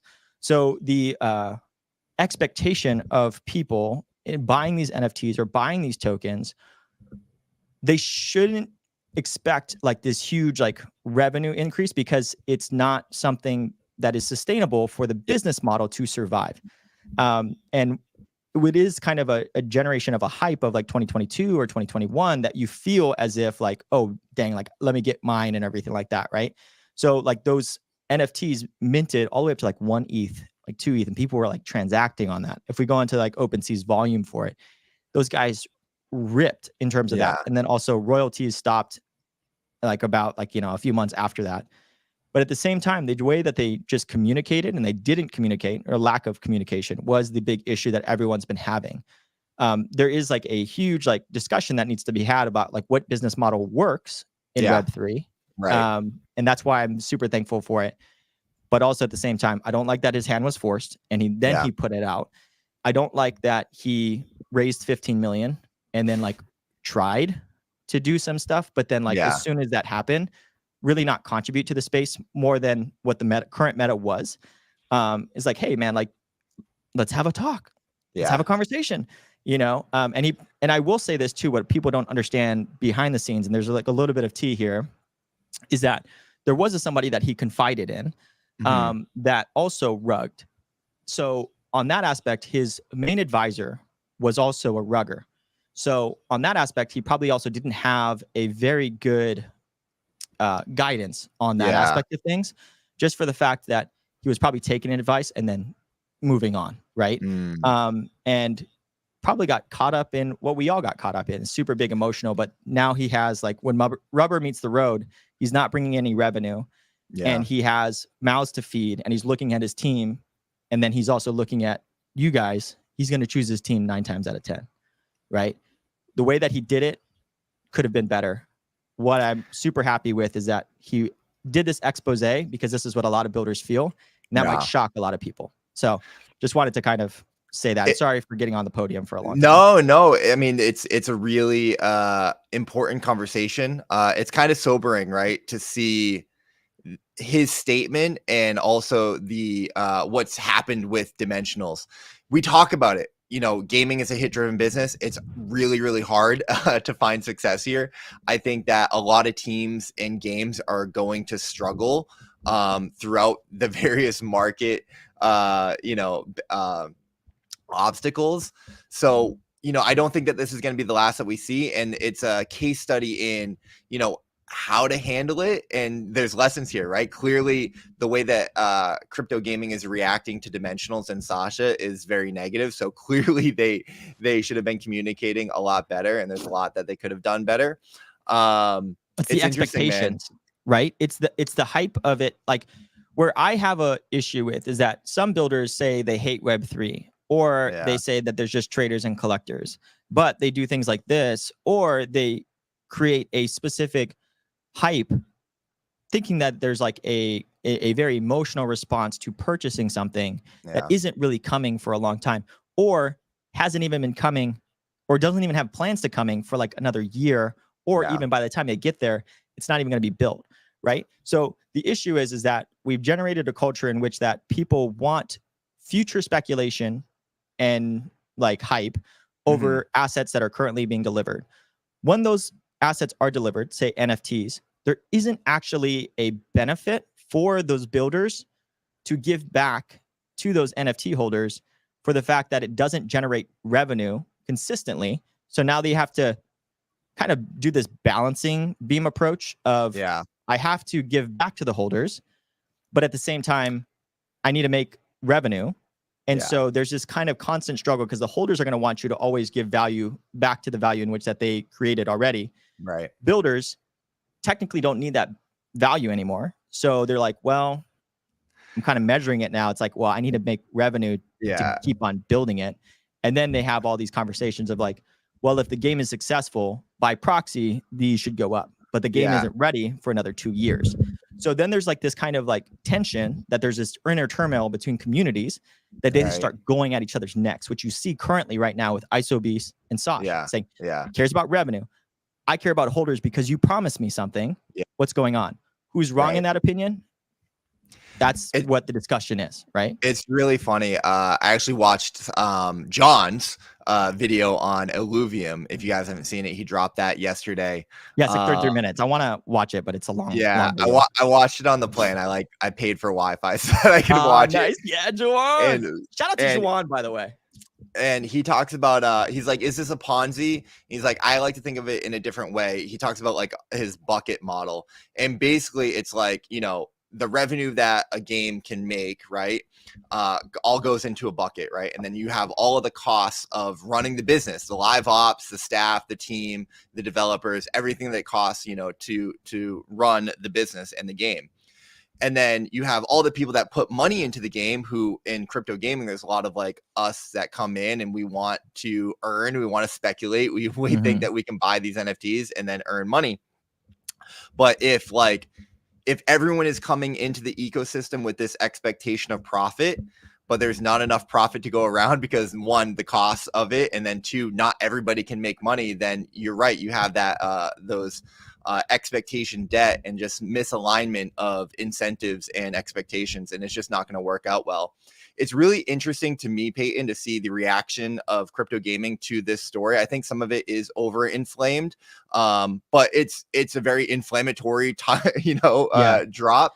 So I will say ISOBeast too, just for people that don't understand. I want to toss it right back to you, buddy. Sorry. ISOBeast was one of the first supporters and purchased a lot of those on the way up based on promises that has happened, and have also asked many times unsolicited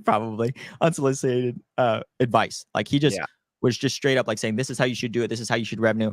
And I want to hear his specific side of the story, because if there was a conversation with ISO, then great, you know, to like, hey, yeah, if you pivoted off of like hearing different types of, back and forth, great. But if you didn't, hey, why don't you reach out to some of us, you know, like we don't bite.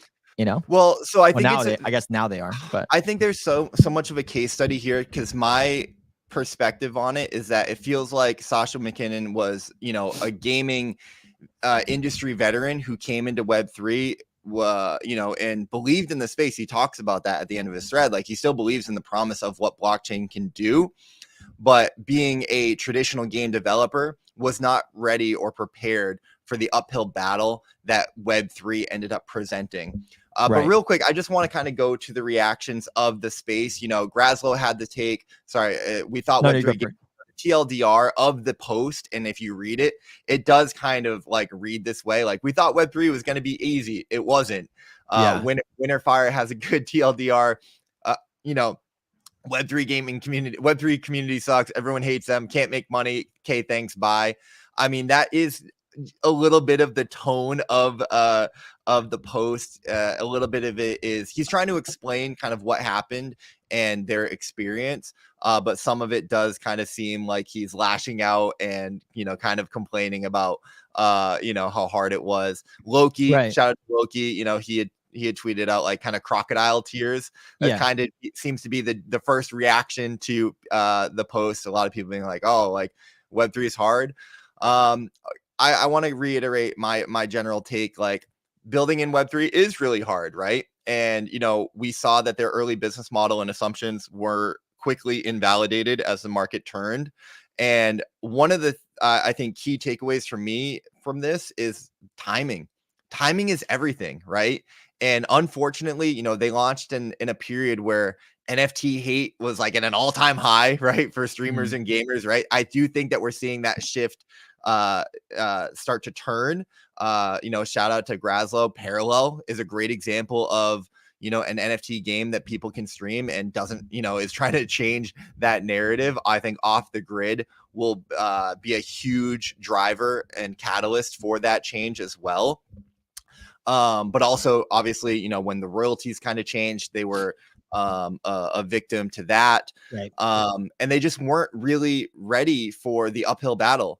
And I think game builders in Web3, future game builders will like really need to understand that when they come into this space and be ready. I think you need to be impassioned and driven to be like, understand that it's going to be an uphill battle, but like, we're going to be on the right side of history in terms of Web3 gaming being inevitable. So the founders need to come in and be like, I'm going to fight the good fight and prove this space to be beautiful. I think of Sinjin. I think of, Paul Bettner. I think of a lot of the game developers that we love and respect. And, no shade to Sasha here. It just seems like, the timing was terrible. And, it got too hard for them and they ultimately, weren't able to overcome it. But there's a lot of lessons here, I think, in this case study that is dimensionals.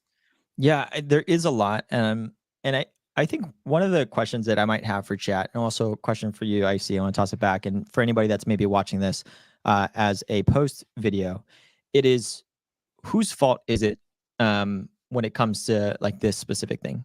Is it VCs investing into projects that don't have a lot of conviction in this space?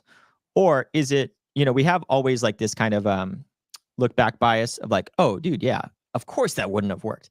But at the same time, you looked at Gabe, you looked at all these different types of people that were doing this free meta that Saj at the time was coming in from Web 2, trying to learn and didn't work out, right? Yeah. And then at the same time, it's like, okay, what's that aspect of things? And then what I'm very curious to hear about ISOBs, because I think this is where the big issue is going to be. And this is actually nods back to, I'll put Sparksy's post back up here, is like, I don't mind you leaving. Yeah. But, all these excuses of like Web3 going into like Web 2, you knew that this was going to be difficult. And if you didn't, that shows a little bit of ignorance on your part. Yeah. And in my opinion, like ignorance on the VCs to like really trust this guy to build a product in it. But at the same day, Sash also has to look out for like venture capital and his investors. And he thinks as heading that ship that it's better to put it somewhere else in Web 2, what he calls his core competency, than it is on Web 3. But I'm very curious to hear chat's specific thoughts on whose fault is it? Is it us having this expectations of this person taking us to Valhalla? The second is the builder not having conviction in the space, but do they have to have conviction in the space, or is it their job to make a good game and to do all that? Or is it the VCs like giving that person money? It's 15 million to a tune of 15 million. They got a Series B to build on these Web3 NFT specific games. But somewhere in all of that, they missed the boat. And also they missed the boat in terms of communicating too, right? The communication was the issue. Yeah, I think that's like, to me, I love Spark's take. I think it's a really good perspective in like, listen, if you end up failing, you know, that's one thing. It's a really hard uphill battle, but like it's how you do it. It's the communications and whatnot. Right. And I think that they just got over their skis, right? I don't know if it's anyone's fault, right? Or if it's everyone's fault, and it's kind of something that just happened. Like I don't know enough about the details. I will wait for ICOB's expose. To me, that I don't know enough to call this like a rug. Do I think that they came in and rugged? Like reading their post, it seems like they genuinely, you know, failed and like had a lot of hardship, right? I do think that my ultimate takeaway as a market participant, someone who buys NFTs, someone who spends time in these games, someone who like tries to speculate and trade the tokens, it's a warning sign to me to not fall for the hype, to not fall for the appeal to authority. Oh, Sasha McKinnon, just because he was successful in Web 2 means that he's going to come and create this amazing game that's going to overtake Web 3. Like, I don't know. Because remember, he was on Spaces. He was equivalent to like Gabe or Jeremy, right? The way that people spoke about Sasha was like he's the next coming of the next coming of Gabe. Yeah, seriously. And I think it's just so important for our audience at this point, you know, to wisen up a little bit, and that's I'm wisening up as I go through these cycles to like not fall for I love this show, man. The hype, man. I've been in a show me state for so long with crypto gaming. And that's why I'm like mostly only interested in the games that, you know, are proving themselves over time to be competent executors and operators, right? I was never really that impressed, to be honest, with Dimensionals. Like I didn't see much. I saw all the hype, but I didn't really know what was backing it. It wasn't my style of game. So, you know, maybe that was part of it too.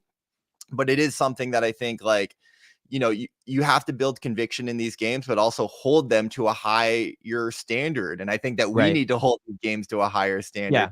But it's still really, I think. It's really tough. It's really tough because like this next one that we want to talk about is near and dear to my heart. Yeah. And I don't know what to make of it either. So, you know, let's wrap this Dimensionals topic there.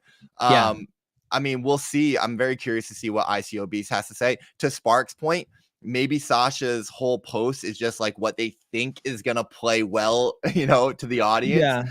And I'm not so sure. But it's definitely sad to see because, definitely there was a lot of people that did buy the NFTs and speculate and were down bad. And, you know, you don't want to see that. NJ said something real quick, and I'll end on his comment, is that, you know, there was a lot of lessons in terms of game theory. That glad game theory came out of it. Mostly like a lot of the game theory is like hype management, is like you have to reduce the hype if things are starting to go up. Like free mint to 2 ETH, there is a lot of expectation bias in that specific mint, right? And Overworld is also showing that all the way up to like 3 ETH, and then it's starting to slowly trickle down on that aspect of things. So there's a lot to it. To me, I mean, that might be it, dude. I kind of hate the hype. I hate the hype because it just leads to these this expectation that like can't really be reached, man. And we've seen this time and time again in crypto. Like launching a project is bearish because you can never live up to the expectations up to people's expectations. So like I don't like it when people come out and hype things up like it's going to be the next big thing. And hey, here's our token and here's our NFTs. It's like, no, show me the game. Let the game come out. Let people like, you know, show me the players. Like let's just have fun with the games. We don't need to be valued at $50 million, $100 million, $500 million, $1 billion valuation because like there's just too many extractors.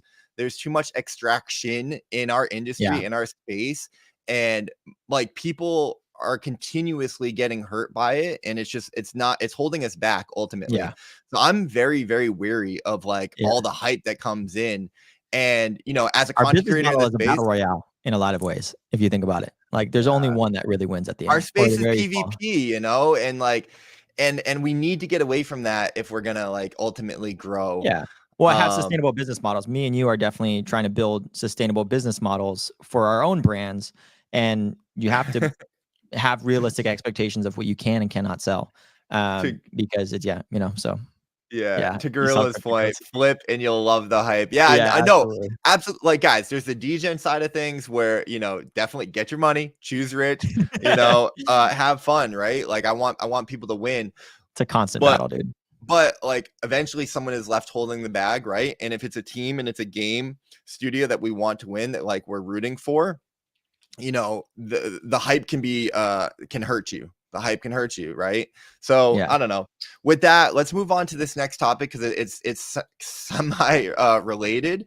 it is definitely semi-related for sure. We're seeing a lot of turmoil in my beloved Shrapnel ecosystem. Now, let's not be too inflammatory. Games have churn. Teams have churn all the time. So maybe this is, business as normal, but this was big news in the Shrapnel ecosystem. So let's talk about it. Mark McCurry. Well, there's been a couple of staff changes. Let's call it that. Key staff from Shrapnel has been leaving. We've got Mark McCurry here. We've got Clint Blundrick, and we also have Colin Foran making announcements recently. So let's start with Mark's here. Actually, hold on. Let me share this tab real quick. So Mark McCurry, just for context, is the head of blockchain, or formerly head of blockchain at Shrapnel. He led blockchain APIs and developer tools at both Microsoft and Azure and Consensus. 29-year tech industry veteran with 26 patents issued or pending. I've been told, Mark is a gigabrain, and people loved working with him and whatnot. So really sad to see him leave. Let's go to his tweet over there. Yeah, you can put mine up real quick, or you can use it. So Mark McCurry tweeted out kind of suddenly and abruptly last week. I know this may come as a shock to some, but this morning I made the difficult decision to resign my position at Neon Machine, parent company to Shrapnel and Mercury. I am no longer associated with either project, and I won't be commenting more on this at this time. Which like didn't have the most positive kind of tone.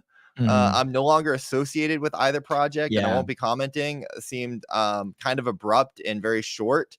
I definitely wished him the best. I don't know if there's going to be more kind of context to come out, but that dropped. And then we also most likely not, if I'm being real. And there's only so much I can say about this specific topic, guys. I no longer work for Shrapnel, but at the same time, I still care about the people that are there, as well as in my termination agreement.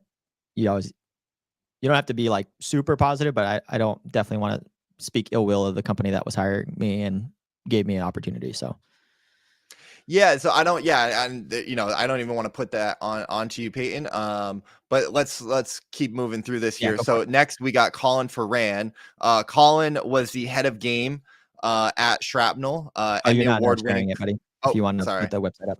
Thank you. Colin Foran, head of game, Emmy award-winning creative powerhouse. Colin was actually the first person from Shrapnel that I met in person at GDC. I just like walked by him on the sidewalk. I was like, hey, Colin, like Shrapnel, right?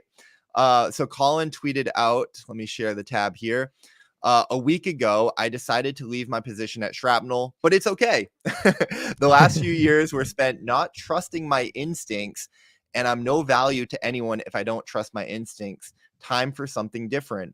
So very interesting there. Maybe a little insight into him, inner turmoil at the studio. Of course, when you're building a game, right, you have differences of opinion, creative direction, creative differences.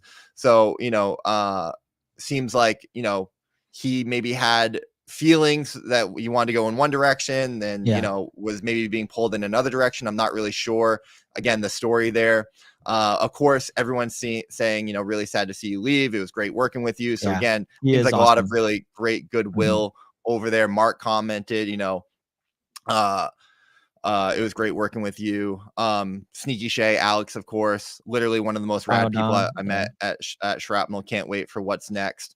And then, the last one that I want to just share, Clint Brunbrick. Let me find Clint here down this. There he is. He was a creative director for Shrapnel. I don't think he's tweeted out anything, but his profile does say past Shrapnel.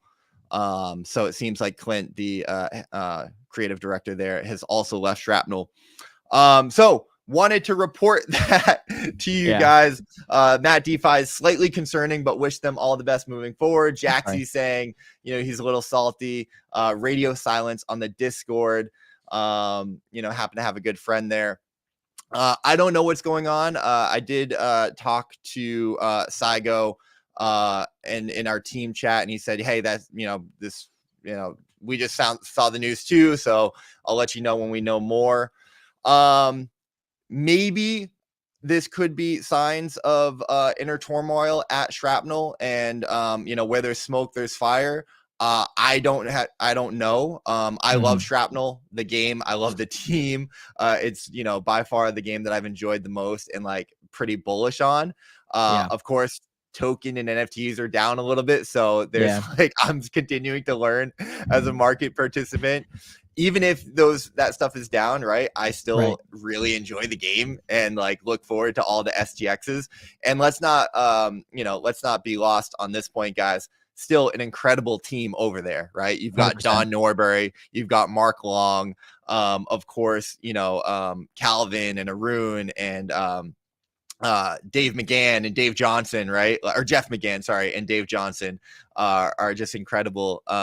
Like they get so giddy when they talk about the game. So incredible studio, still very passionate building Shrapnel, but hopefully we can get some kind of clarity from the team of like, hey, kind of what will come here soon. Saigo, Dub, and Alex, I think they're just having to do it. And as you said, Saigo was like, hey, this is like news to me too, so we'll probably get the information and then talk about it later.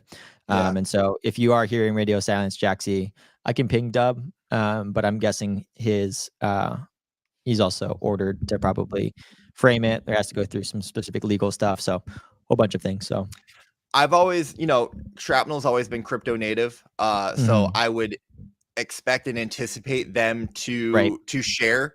They're obviously, typically you generally focus on the positives and all the things that are going on. So, hey, there's some staff changing, but everything's good. No problems. We're committed and whatnot.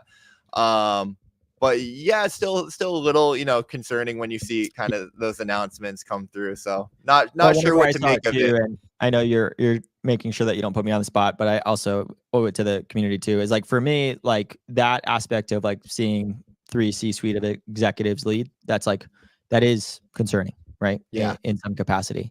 And so I don't know what's, happening on that side of things, but I wish them the best. And I have talked to Dub because like, obviously still very close with Dub and Saigo and the team. I was like, hey, like what's going on? And Dub, all he said is like, I don't know, but the game is as fun as it's ever been.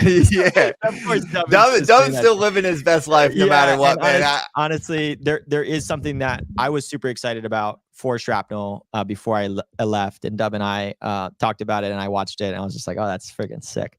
So I'm hoping that, after all the dust settles, there is that.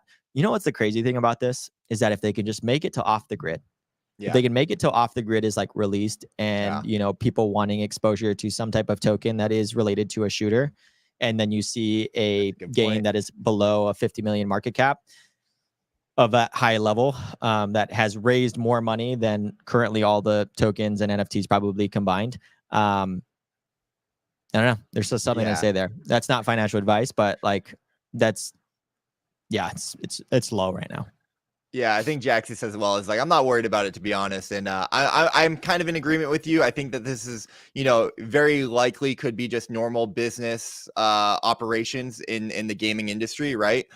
Obviously, again, Web3 is hard. Hopefully that they can take some lessons from Dimensionals and be transparent and communicate with the community, because of course we're all highly invested, not only monetarily but emotionally and Jackson just said you've been chilling in them for 3 years, right? So like it's one of those things that they are a huge brand in the space. Yes. When it comes to it. So yeah, I'm hoping everything works out. And all best of luck to them because I love them to death. Cool. Let's keep it moving. Just a couple quick hits that we've got here. CoinGecko, man. CoinGecko saying Web3 games unleashed, adding an entire Web3 gaming track to they've been watching the show, I see. their GeckoCon, man. So conference, Web3 gaming conference in Bangkok, Thailand, November 11th. Super, super cool to see CoinGecko add this in, man. I was like blown away. I'm like, wait, what? You're gonna do a conference for the Web3 gaming industry leaders? Like, that's amazing. Makes sense. So I unfortunately won't be able to attend. I think you can probably attend virtually, but that's happening. Yeah, and that's you can join cool. virtually. I'm wondering who they're gonna fly out for it. They haven't hit us up yet. I know. But I also know that like fact check me here, but I think you might be asleep, buddy. Sorry. Yeah, same date as YGG. I think so. That's why I kind of wanted to get a fact check on it. But like, yeah, I think YGG is around there, and I am putting YGG over this summit. Yeah. We'll see. If they want to fly me out like before YGG, straight. We'll be ready up. It'd be cool. I would love to see GeckoCon, like, maybe stateside as well, a stateside option. CoinGecko is the site that I use for my crypto tokens. They're pretty accurate. They're accurate. So good. So yeah. So cool to see them. When is Ready Up's 1 year? Sometime in December. Yeah. Okay. Yeah, we'll do something for the 1 year. Yeah, we got to do it something special. Let's keep moving on, Peyton. I saw you pull that up. So Seedworld, guys, wanted to report Seedworld released their white paper, man. The white paper dates first game. Seedworld is making a game. They're talking about their economy and more. You see it in the tagline there, a UGC gaming platform with a real world economy. They've been working on this for a while. Yeah, so Seedworld, obviously massive player in the space, kind of one of the leaders, to be honest, in terms of, like Launchpad stuff. I mean, their Launchpad is absolutely massive. And now they're talking about their game. I have not had a chance to dive into the white paper. I know that, some KOL rounds were going around last week. I think I can say that because no one ever says like, hey, this is NDA or anything like that. So yeah, well, and everyone just throws NDA like it's a freaking the biggest like Captain America shield. It's like, listen, it's guys, nothing. I run a crypto gaming news show. If you guys don't want me to talk about something, you have to explicitly tell me that like, hey, we're not ready to share this yet. Otherwise, I don't know. Like this is going around, man. It's happening. Talk to him. So, UGC gaming platform, man, very interesting. I do want to dive into the white paper and see what they're up to. Yeah. But we don't want you to wait on us, guys. We'll probably watch it and or read it and review it and all that stuff. Yeah, Matt says he didn't sign anything either. Yeah, so I don't know, man. But that's going around now, buddy. With that said, guys, that's going to close out the industry news section. Shoot. Definitely drop some comments. I'd love to keep having this conversation with you guys on Twitter. Like, what's your reaction to Shrapnel? What's your reaction to Dimensionals? Yeah. What do you, most importantly, guys, like, what do you guys think the space needs to be moving forward? What lessons do you take from these things to be driving the space forward? Because I the only thing I care about is crypto gaming moving forward. Yeah. These games coming to market and finding successful business models. And I think ultimately that's what we're seeing. We're seeing, the struggle of finding a successful business model in this space. And I don't know what the answer is. Maybe it's off the grid. Maybe it's parallel. Maybe it's wildcard. Maybe, Well, I think it's the business model is very similar to gaming. I think just the expectation of like Axie and like the breeding and all that stuff really put like, oh shoot, like there's such a huge ceiling for this. But like, Axie is Axie, right? And they are also, like, as we know, super DEX driven and blockchain driven. So the way that they kind of think is very different from like a typical game studio. And I think Jiho and Axie and Ronan they really think about like, banking the unbanked. And that's a very different vision statement than I want to make a game that sells a lot of NFTs, right?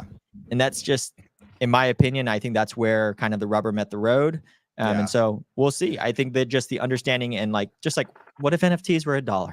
Yeah. Or 30 cents or 50 cents. Yeah. Like, it sucks for us in terms of people that want to speculate on and stuff. But at the same time, maybe not. Maybe that's really what it came down to. Maybe we got too selfish. Right. I'm with you, man. I also like don't understand like why are people doing mints right now and free mints and all these like supply? I don't know. Like clearly the free mint thing, it's like marketing, but like then if you're, I don't know, there's all sorts of stuff there. We won't go on too long. That will save that for another show, brother. Let's get into some trailers. Let's do it. Oh, can I just say one thing? Nope. No.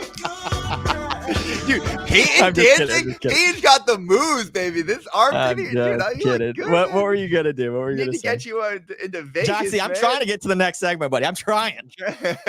Well, no, because you made such a great point about Ronin that like that's what I'm seeing in this current cycle. Like, yeah, the cream is rising to the top, right? Yeah, and the cracks are starting to show for the games that aren't making it. Dimensional's failing and Ronin succeeding. And I just love to see that. Like, bet on the teams that have been performing and doing well over the past 2-3 years that have that clear vision that continue to show up. And that's who I want to continue betting on to win and, like, you know, covering and whatnot in the space. But we are super excited about Bornless. I freaking love Bornless. I love this team. I love the game. And we got an official teaser trailer from IGN of all places. These guys are just like amazing PR. If you want to find a team, let's just play it. Yeah, dude. I've not seen this yet, so I'm hyped. They always have amazing trailers. Oh shit. That smoke kind of looked like the Bornless smoke. I bet you they did that on purpose. Oh, the shooting. Peyton, is it just me? I don't know if your frame rate is coming through all that great. It might not be. I had that connection is unstable. Why don't you take it? Let me try and share it because I have not seen this and I need to see this in all of the beauty. My apologies, guys. No, you're good, brother. You're good. All right, we got an explosion on a mountain. We got a storm. The storm is brewing. It's soft. You can turn it up on YouTube. Oh. There we go. All right, we got some sick. Start it over. Sorry. We're going back? Yeah, we're going back. Is it still choppy, Crimson? No, I think that was from yours, maybe. Bro, I have not seen this. Yeah, dude. It's so cool. The shooting of the Tommy gun. Oh, throwing up. Oh. We Gucci? Okay. Thanks, man. Bro. Oh. The red beam. What is happening? What are you doing to me right now, Bornless? Dude. Oh. What is that? Damn. Oh my, what are they looking at? It's a portal. Bro. Oh shoot. Bro. Dude, this is scary, bro. Oh. Dude, Bornless does the best freaking. I had them as one of the best trailers for 2022. Oh, your Web3 one? I voted Bornless. Dude. Shrapnel Web3 game shows. Bornless was like right there with Shrapnel, man. Their quality of what they do is amazing. What is happening? Yeah. They're getting possessed. They're being taken over. Mount of Sauron. Yeah, seriously. Laser eyes. Pat D5s, I love you. Pull up the pistol. Bro, it looks like co-op. What the heck? Looks like we're going. Behind them. Oh, behind you. Is that it? Bro, that's it, dude.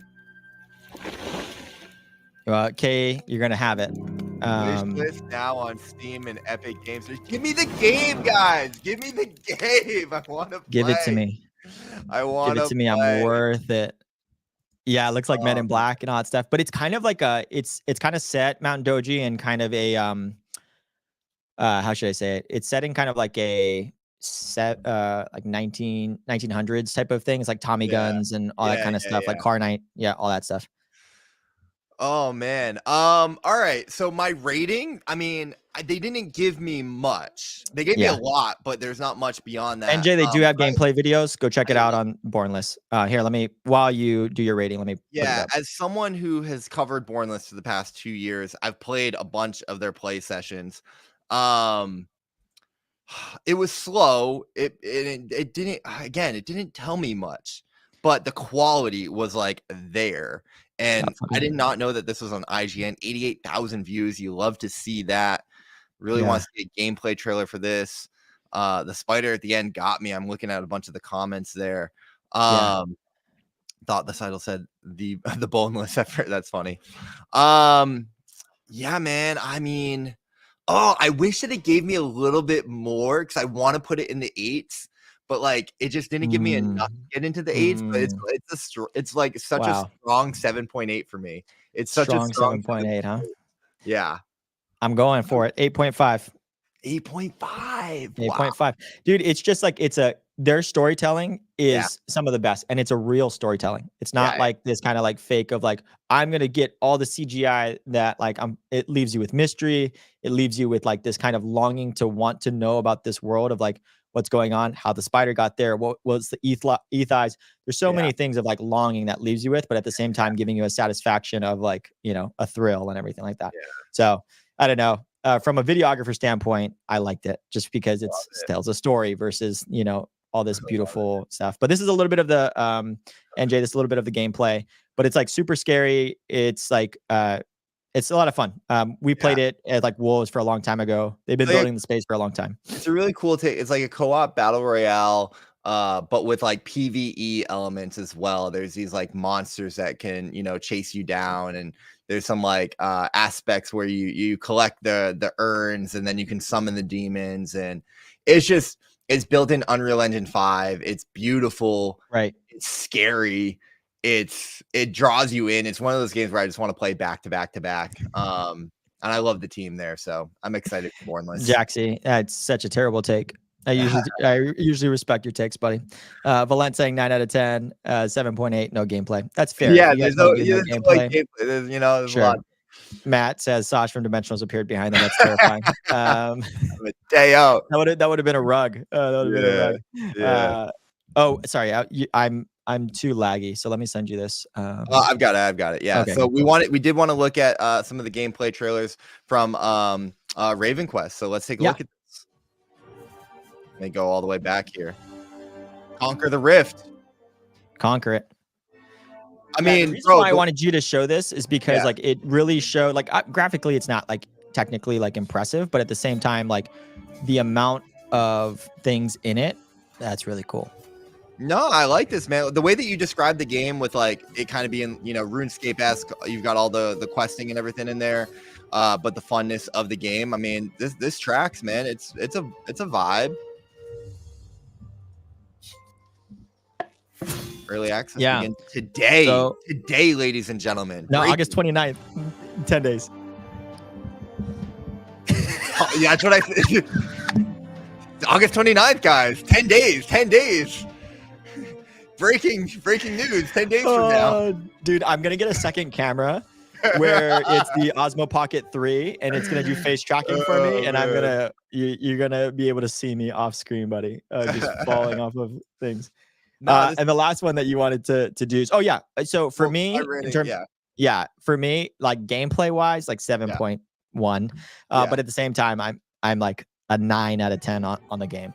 Just the trailer is just like shows cool stuff, but that's all I got. Yeah, I was gonna go 7.5. It looks cool, brings me in, you know, looks good. Like, you know, the music, I like the music. There's not a lot here, obviously, but no, the way that you talked about it was cool. Yeah, so. And if you guys want to try the game that's going to be ported over, go to Raven Dawn. Ravendawn.online.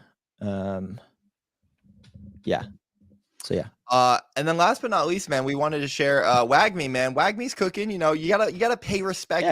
Pay respect, baby. You also, these guys have been building in this for a long time, and you got to give them props for not quitting, dude. Yeah, new trailer, new comic, new game, new universe. I was actually talking to them at the conference, man. I can't share maybe the details, but they were telling me the amount of money that they. No, I didn't sign.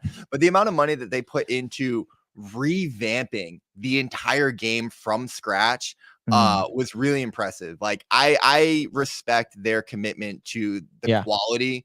It's a tower defense game. Doesn't really do it for me, I'll be honest. Same for me. That's why I never did it. But I also respected them for continuing to build. Yeah, continuing to build. I think that they have a very clear vision of their go-to-market strategy and how they want to appeal to traditional gamers, but still incorporate all of the crypto aspects and elements. But they love their lore, their story, their comic books, their collecting. Ian and Scott, like, they're giddy children when they talk about their game. And I've seen that firsthand for like 2 years. So that's something that just like, I respect. Yeah. They're supporting a lot of content creators. They're doing a lot in the space. So, Right. While it's not, necessarily the game that I'm going to be playing every single day, I do think that I'm rooting for them. Let me say that. Also, I will say, not financial advice, but this is one of the tokens on my watch list that I've just seen. It's a low market cap. I think 90 or 100% of the supply is out there, maybe 100%. And you always got to look out for those because like the inflation and stuff. Here, let me look it up for you. But yeah, because WAGMI's been in for a long time. I would imagine that they're almost fully. Yeah, let me find it for you. And I just think that I've seen the token pump, man. I've seen the token pump. So like, I've just seen like it be good for a 2, 3, 4x. It's like, what other tokens you betting on? It might be one to speculate on. Yeah, they're really close. Let me just show it real quick. Let me share this tab. Just so you guys all know, whenever you guys are looking at this circulating supply, and I should pull it up on Nexus because I definitely am used to that specific stuff. Yeah. But Nexus really gives you all this stuff like pretty much in a better format. But about circulating supply, total supply, max supply, they're pretty much there. They're pretty much there. And it's 11 million fully diluted value. Fully diluted, which market cap is 10 million, which shows you that it's very close to it. So sub 15 million market cap in terms of that. And there could be catalysts and all that stuff. But let's look at the 1 year chart. Definitely got wrecked probably from like March. So we'll see how it goes.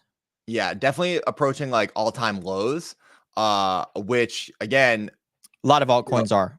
There are some tokens that like I've been bullish on and teams that I've been bullish on that like just never pump. It's like they just don't have the pump mental in them. WAGMI is a game. WAGMI has like a lot of people that like that have liquidity. They've shown me that they can pump, man. It's a small enough market cap that like if Becker mentions it or whatever mentions it, it's pretty much Bob goes your uncle. With that said, let's get to the final trailer review. So we want to just show this. Let's run it all the way back. Oh yeah, I forgot we're watching the trailer. Shout out to WAGMI, guys. Shout out to WAGMI. New graphics. All over graphics look good too. Yeah. I'm just not a tower defense guy, but I still think that if you were into tower defense, like why not? Yeah. I love the music. Music is good. Loving the music.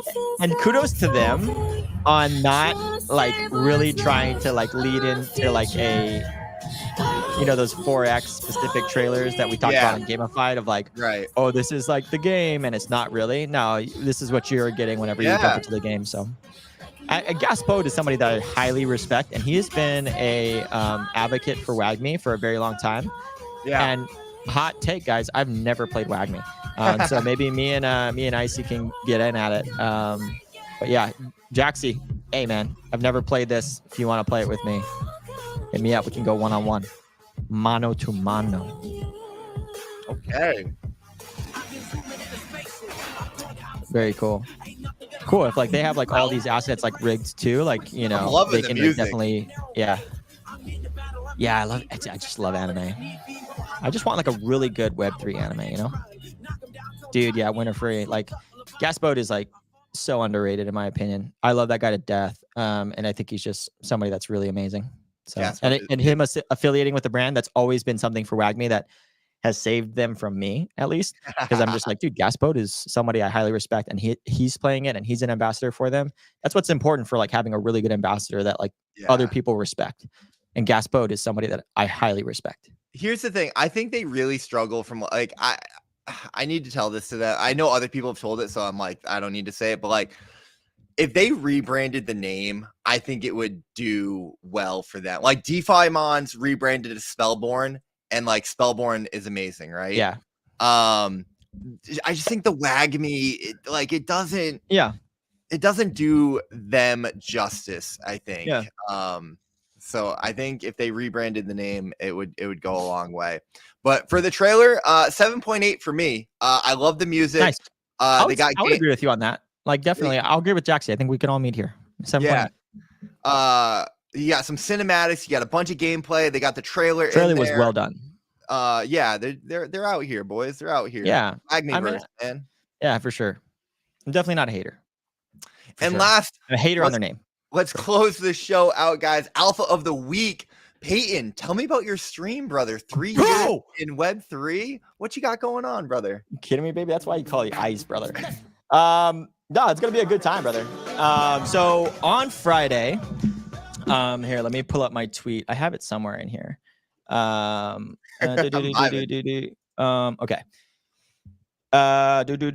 Sorry, guys. Yeah, it is 3 years of Howling at the Moon with my fellow Wolves. Friday is going to be the 3-year anniversary of Wolves. And so I will be doing like an Alex Hormozi type of 3 years, everything that I've known in Web3 gaming. And it's come from like a builder's perspective on like building Wolves, how I had a thought process of facilitating that in the beginning stages of it, how much time I put into it, which was hours a week. Like 40, 50 upwards. And then like going into getting a job, how I landed the job, how I learned into Game Studio, what I learned from Marco Otero, what I learned from Johnny, what I learned from Don, from like, the 3 game studios that I've been a part of, what I did with Magic Eden, what I did as a content creator. I'm putting everything out there on this Friday, for like however long. So if you guys have questions, you just let me know. I won't duck anything. The only ones that I will duck is like things probably around the game studios that I have like an NDA on, that I can't really, expose in a long ways. Because I want to make sure that like, I'm doing a good job on there. So that is what's happening on Friday. I cannot be more excited. It has been a long 3 years, but at the same time, it went by in a flash, and just like all of these specific Wolves, man. Literally, I have a lot to thank for this pack. I love them to death, and I'll probably be picking some tweets out here soon. That's amazing, man. I'm looking forward to it. I will be there tuning in. Shout out to Kay real quick. 23rd is her husband's anniversary, 7th year anniversary. So congratulations to you, Kay, on that. Guys, thank you so much for tuning in to today's episode of Ready Up. What a week. My goodness, never a slow week in gaming. Go play some games. Go out there, stay vigilant, stay safe out there. Markets be crazy as always. We were good on time. We were good on time, but no, really appreciate you guys showing up each and every week. We couldn't do it without you. It's so much fun. It's such a vibe. Hopefully you guys got some value from today's show, heard some game updates or some insights that you can take away moving forward. We put a lot of effort trying to produce a very comprehensive, fun, and entertaining show for you guys as well, and get some alpha in there.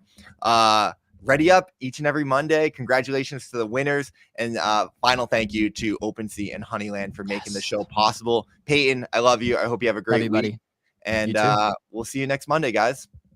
One question: do you miss me when I'm not around? No, I